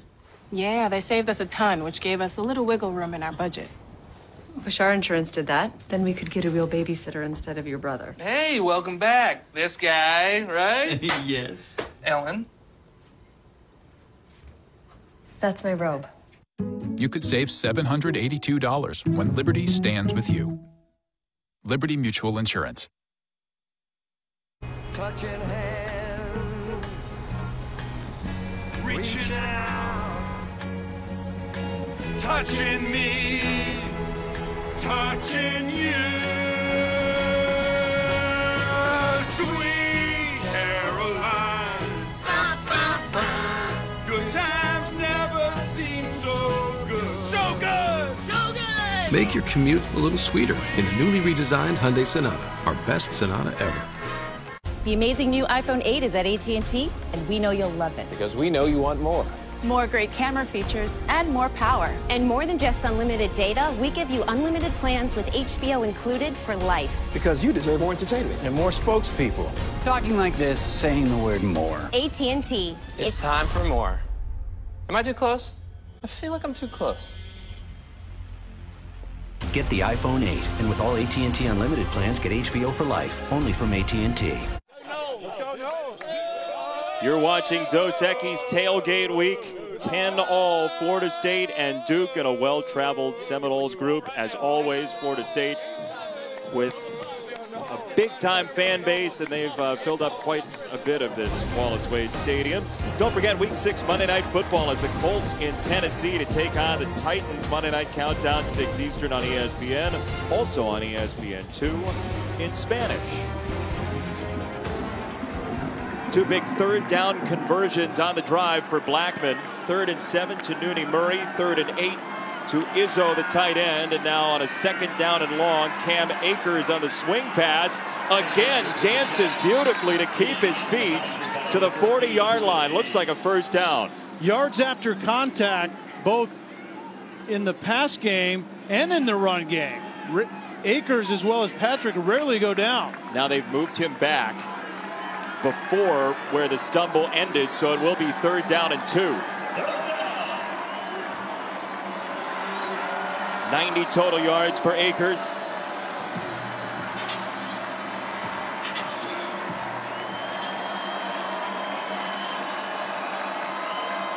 Tate in motion, 3rd down and 2. Akers bursts through. Cam Akers on the run for the touchdown.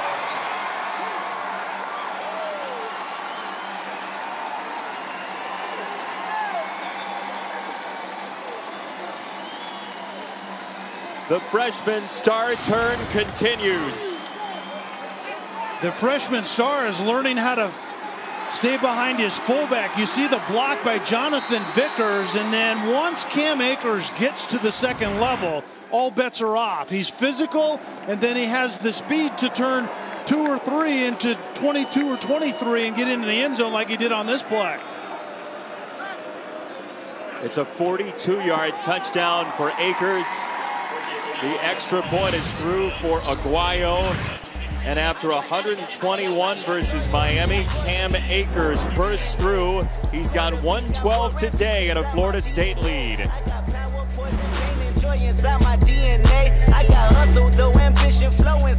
Touching hands, reaching out,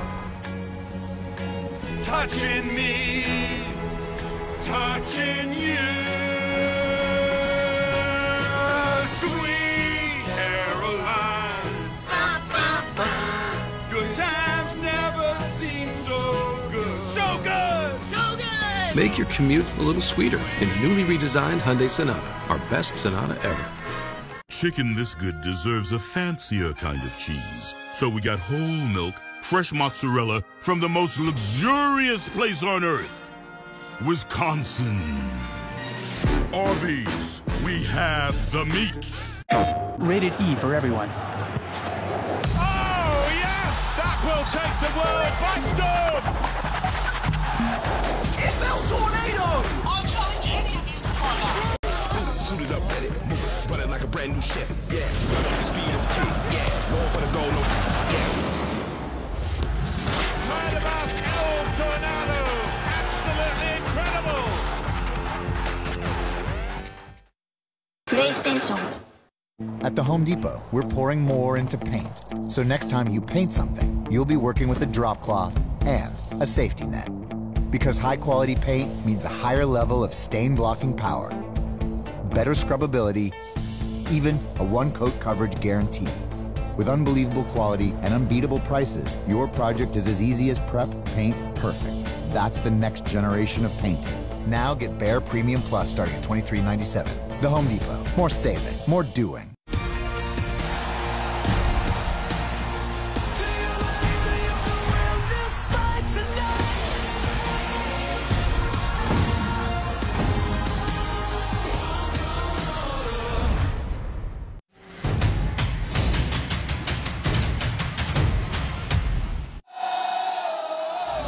ESPN College Football, brought to you by AT&T. 17-10 your score, 8:23 to go. And some happy folks from Tallahassee who have made the trip to Durham, North Carolina. In fact, a bundle of them here at Wallace Wade Stadium. High kick from Tyler and a short kick to Wilson, the senior. Sean Wilson to the outside, and a flag comes flying in late. During the return, holding. Return team number 16. Half the distance to the goal, first down. It's on Dylan Singleton of Duke, and not a timely penalty. Here's a touchdown for Akers. And Akers is doing a great job of staying to the point of attack. The offensive line is going to work one way, and you can see a little bit of washout. And then it's Jonathan Vickers, the fullback, that's going to show up and kick out the last guy. And then Akers makes Kwanzaa miss the yards after contact. Very well blocked at the point of attack. The youngster in Akers sticks to that point behind his big fullback, and then he has the ability to make a little one into a big one really fast. He has been a wrecking ball today for Florida State, Cam Akers. Now Jones on first down with time, gets it to the tight end, Daniel Helm, and he rams across the 20-yard line. First down, Duke. That was well thrown and on time by Daniel Jones, and that's what I want to see more of. When you hit that last step, if you want to take a hitch, do it, but there can't be a double hitch, or that to me translates into doubt. But take a hitch and let her rip, and that's what Jones did to Helm right there.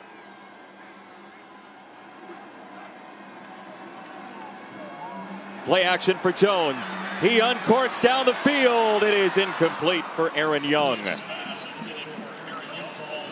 Jay, we saw that on tape as well. We see the footwork that Jones in the pocket gets a little antsy, takes an extra hitch, and so he's behind time. But it's also the angle of the post. You don't throw that ball upfield, you throw it across the field to the far hash, and you let the receiver go get it. Instead, no chance for Young against Samuels, and second down. Wilson, nice run. Great footwork to get outside of McFadden, and Westbrook took him out of bounds.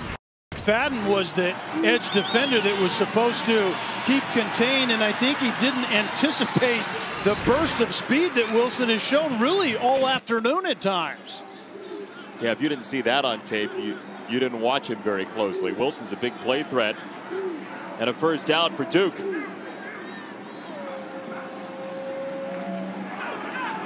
He's available on the swing pass, and he is dropped. Matthew Thomas, the linebacker, in space with a brilliant play. And Thomas certainly had Wilson on that play. It's a swing by the running back, who probably is the third receiving option on that play. Jones looks downfield, but what he also does is gives Matthew Thomas time to break on that ball. It was just a skosh late once again. Now we'll see how Charles Kelly handles this, the defensive coordinator for Florida State, with Duke on a 2nd and 16. Four-man rush over the middle, and a quick stick from Jones to TJ Ramming. So 3rd and manageable.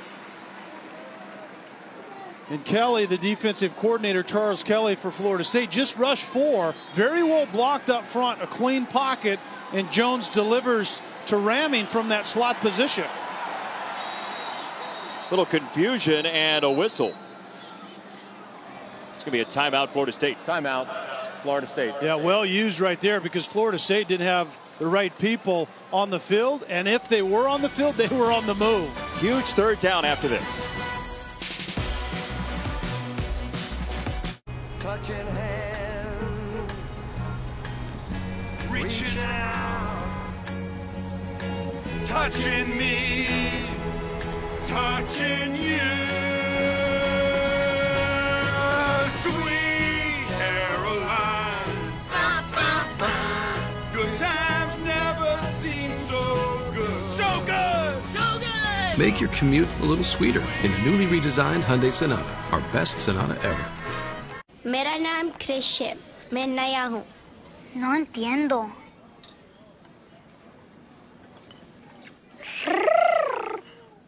Wookie? Campbell's new Star Wars soups. Made for real life. The new celebration rules are in place, and Pepsi is all for it. Antonio, what have you got in mind? Bit of a throwback. Looks like the Charleston. You never see that in football or anywhere. I have something special for you. The most anticipated movie of the year is now the #1 movie in the world. It's a masterpiece for the ages. Buckle up. Unlike anything you'll see this year. Beautiful. Blade Runner 2049. Rated R. I love you, a Bushel and a peck. You bet your birdie neck I do. While other insurance companies just see a house, we see the home you've worked really hard for.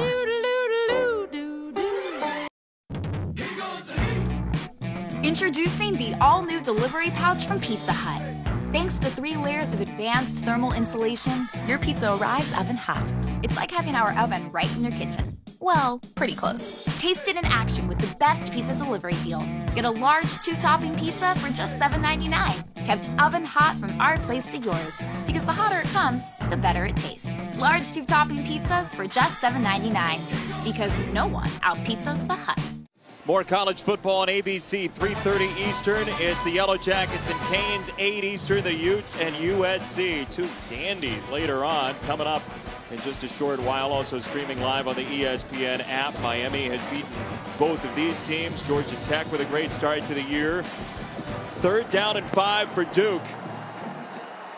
Down a score.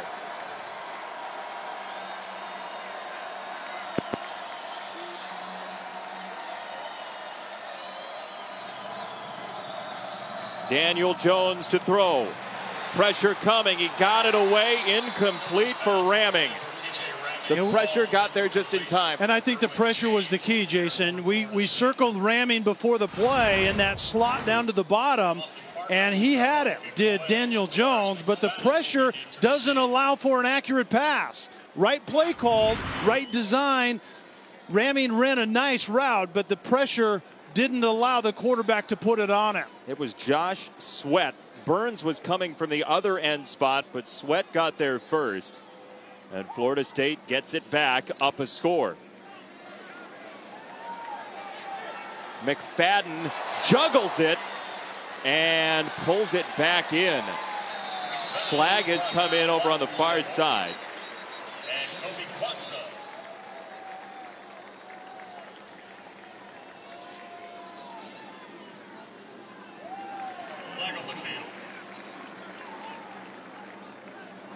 During the return, holding. Return team number 10. 10-yard penalty, 1st down. It's on Calvin Bruton. Now time for today's Performance Spotlight, brought to you by Dickies. It's Cam Akers. We talked about the ability for Cam Akers to blow up a game, and as a true freshman, this was on the horizon. You could see it. Jimbo Fisher was getting comfortable with his practice habits and his game habits, and they're merging right now to have this. That holding penalty was half the distance to the goal. Maybe showing up as we speak. Yards after contact is what impresses me with him. It's one thing to learn enough where you stay at the point of attack and do all those things, but the dude just does not go down on first contact.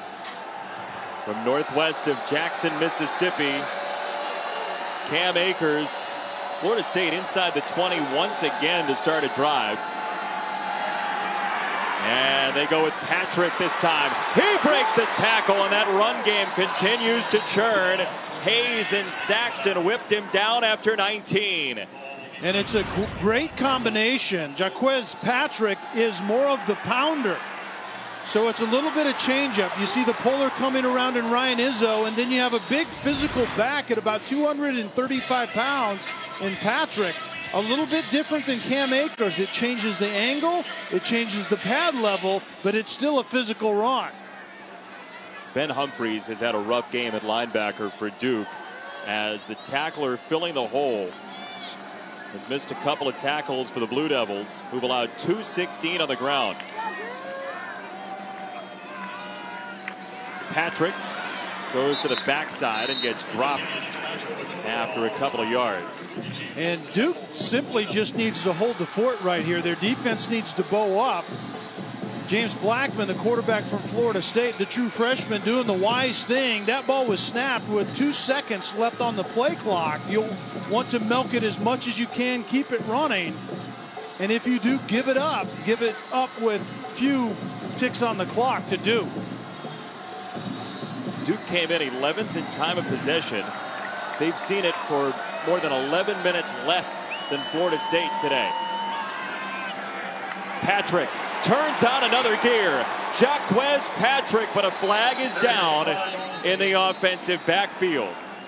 This may be the third holding today on Rick Leonard, their right tackle. Holding, offense, number 54. 10-yard penalty, second down.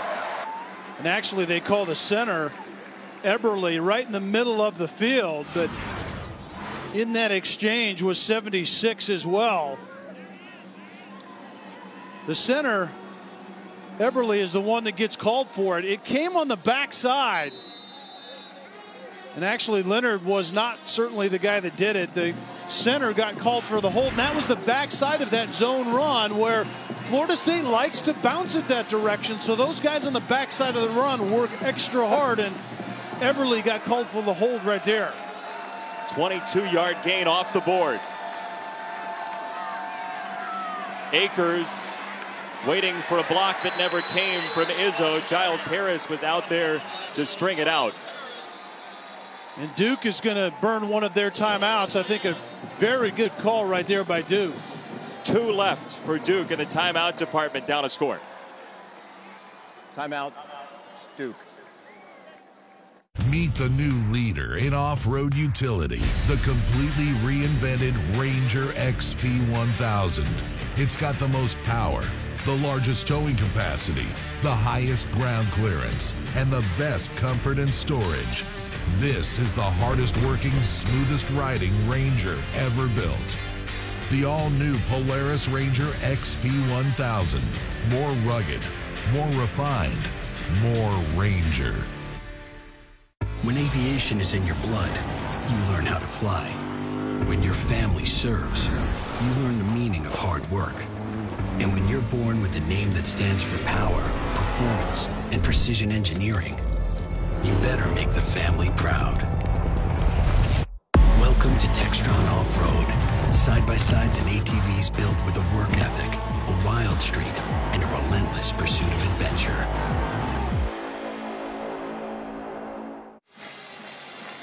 Is that for Akers?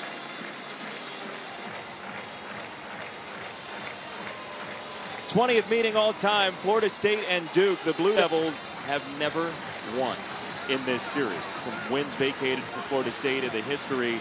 First meeting back in 1992, and can the Blue Devils get a stop here first and then put 7 on the board?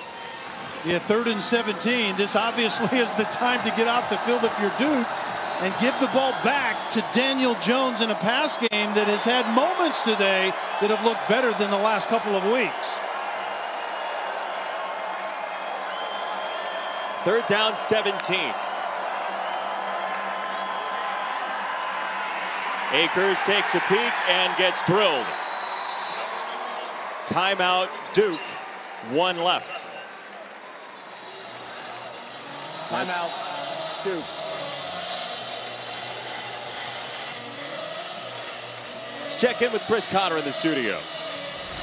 All right, gentlemen, this Texas Tech West Virginia game is getting a little closer here. David Sills, the 5th.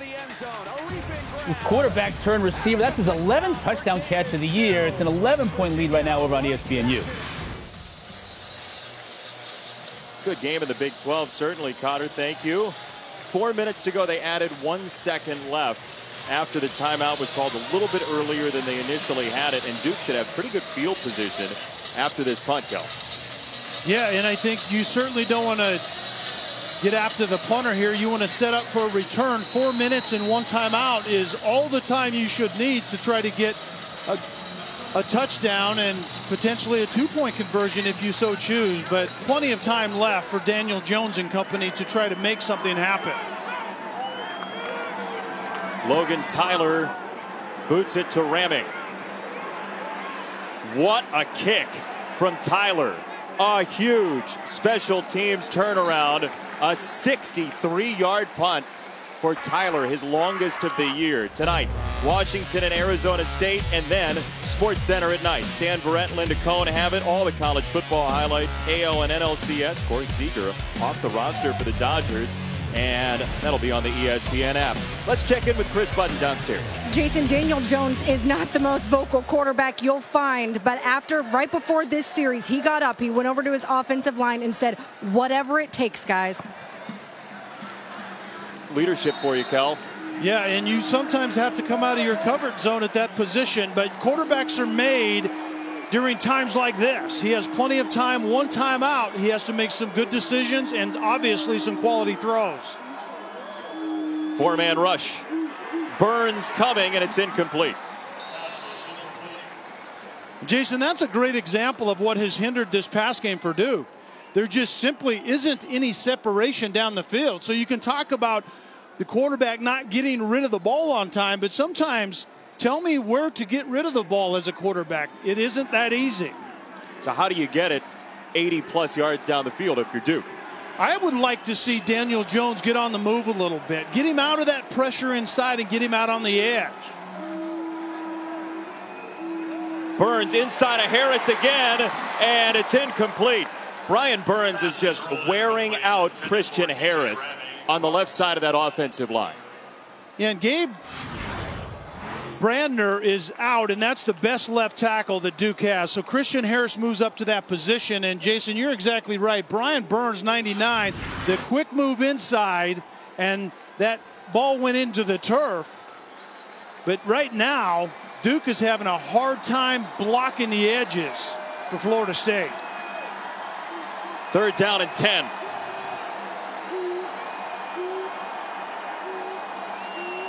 Corners are up at the line for Florida State. Jones, incomplete. He was fading away. He was going to his left, Kelly, and it's 4th down. Yeah, going to his left as a right-hander is not easy, but there was pressure from Matthew Thomas, and that's what an outside linebacker is taught to do. When the quarterback rolls your way, fire, kind of a late green dog blitz, and get pressure on him, and Daniel Jones throws that one well off the mark. So one timeout left for Duke. They're going to punt it away with 3:36 to go. If you don't get the 4th and 10, and you did go for it, you'd basically be done. So Parker, McFadden waves it off. And Florida State will have it at the 36. This run game has gone for 221 today for the Seminoles. That's where you turn if you're Jimbo Fisher, right? Oh, without a question. And you may throw it on 3rd down in moving your quarterback and giving him a clean run pass option, where if James Blackman does not have it clean, he runs it himself. But run it twice, and Duke probably doesn't use their timeout until they hopefully get to 3rd down, and then they call the timeout and then try to get off the field on 3rd down.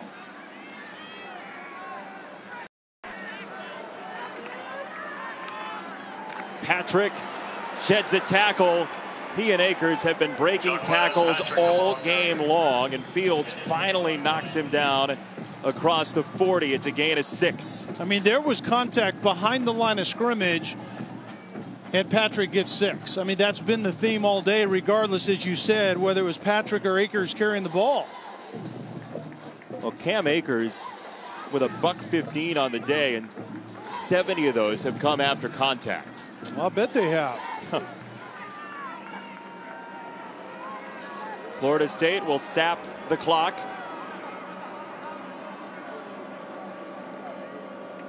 Play clock down to 5.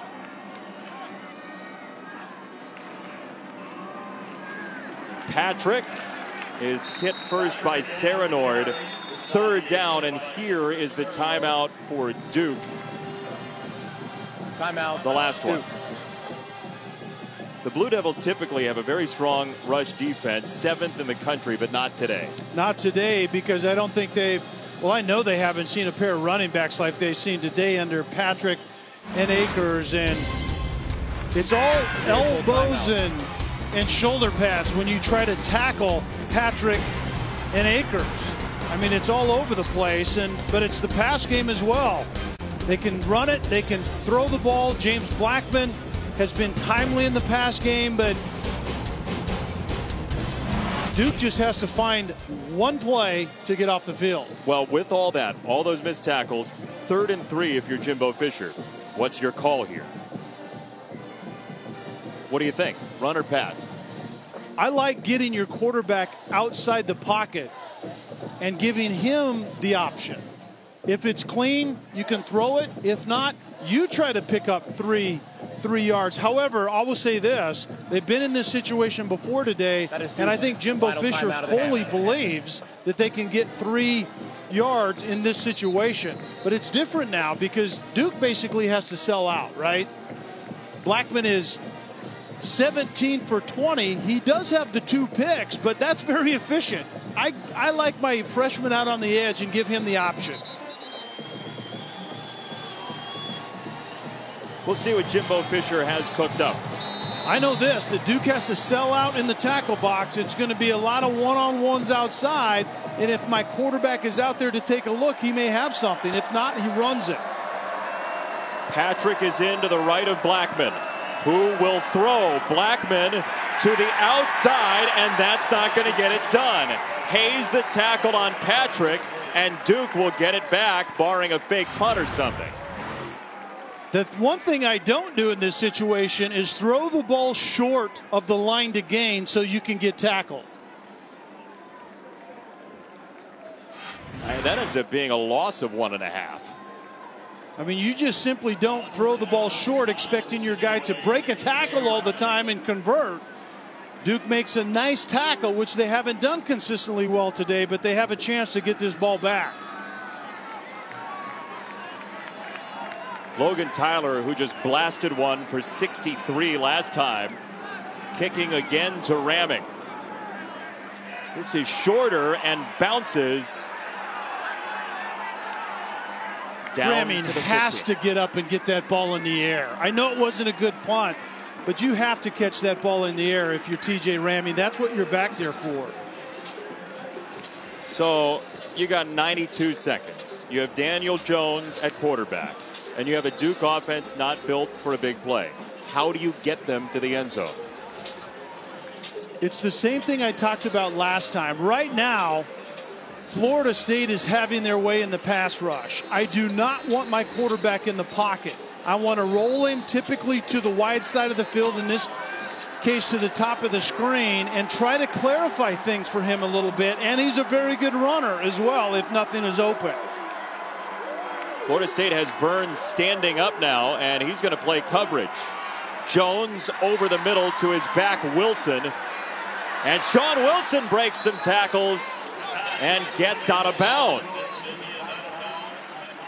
That's important time staying on the clock for a Duke team trying to avoid a 3rd straight loss. Duke's never beaten Florida State dating back to 1992. Ramming is there. TJ Ramming, draped by Westbrook, makes the catch.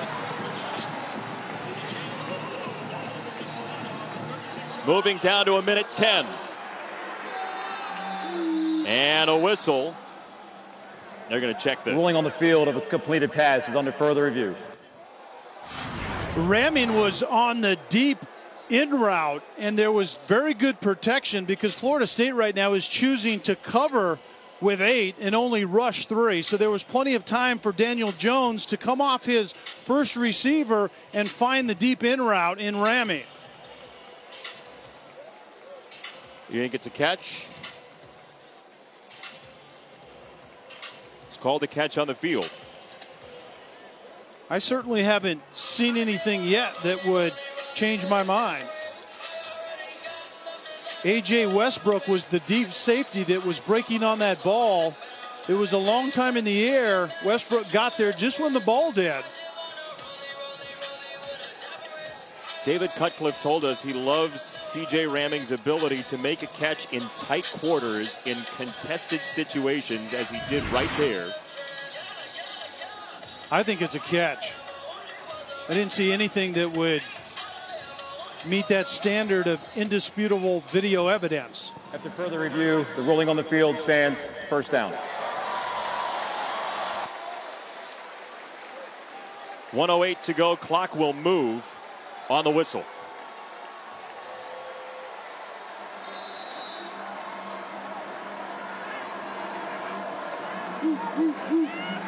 Jones is hit low.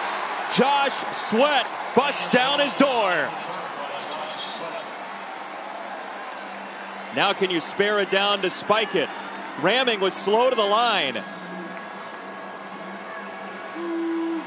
Jones over the middle. A beauty to midfield. Chris Taylor. First down, Duke. That was a BB thrown by Daniel Jones to Chris Taylor on a very deep in route and right between the 8 and the 2 on Chris Taylor's jersey. Westbrook is down, so Florida State will check on him, and that gives Duke a moment to take a breath on maybe the best throw from Jones here of the day. And Florida State in coverage, they're playing obviously a zone on the back end with a high safety, but there's too much separation between level 2 and the third level in the high safety, and it allows Chris Taylor to work in there, but the ball already was halfway there. That's what made that throw, and that's the timing that Daniel Jones hasn't actually shown consistently well in the pass game the last couple of weeks. If you wait for Chris Taylor to get open on that play before you let it rip, that ball is going to be knocked down or picked off. How about Florida State's defense, who caught a little bit of flack, a lot of flack last week for its close of that Miami game,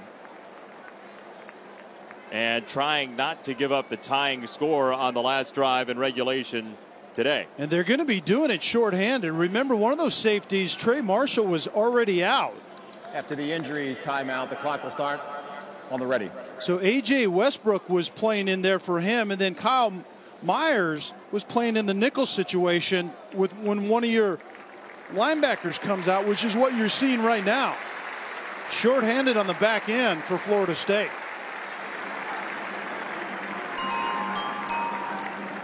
Westbrook slowly off the field. Great slate of games coming up. Oklahoma, Texas, Georgia Tech, Miami, Northwestern Maryland follows this game. 39 seconds to go. Duke searching for the equalizer.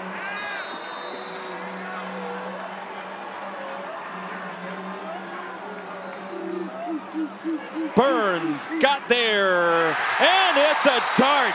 TJ Ramming got the foot down. Under heat, Jones delivers. Spectacular throw and catch. Tavares McFadden was on the coverage, and that ball went right over top of his hands to Ramming. Jones to the outside. He has Jonathan Lloyd, and now you got to spike it. That's in play, down to 25 seconds. Florida State player is in the backfield. Burns. A lot of time coming off. From the 30. Jones to the sideline, incomplete.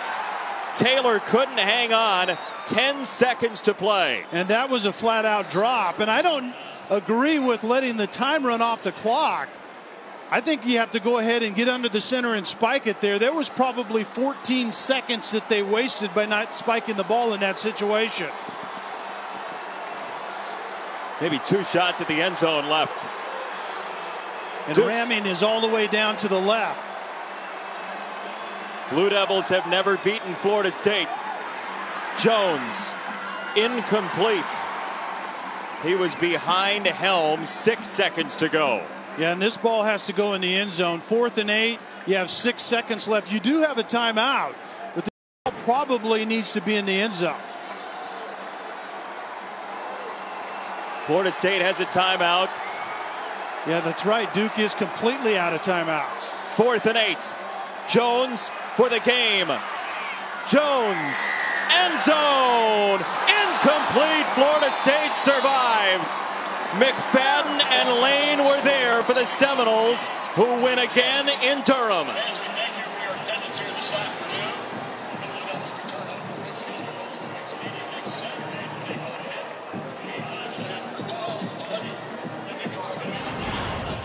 A near miss for Duke, Kelly. And Duke having that opportunity, and certainly Daniel Jones going to TJ Ramming late, but well defended on top and underneath, and it was just a jump ball, and it came up short if you're a Duke fan. That was well executed on that drive by Duke. They used their timeouts wisely. I had it wrong. They had one left, but I was thinking of Florida State. But it was done well along the way by Duke, no doubt. There were a couple of amazing plays, and this is one of them. TJ Ramming getting a foot down over top of Tavares McFadden, and then the jump ball late. Why not go to TJ Ramming? But Florida State had it defended perfectly. All right, Chris Button downstairs with Jimbo Fisher. Thanks, Jason. Coach, given the way things went last week for your defense, how did you think they responded today? They did a great job.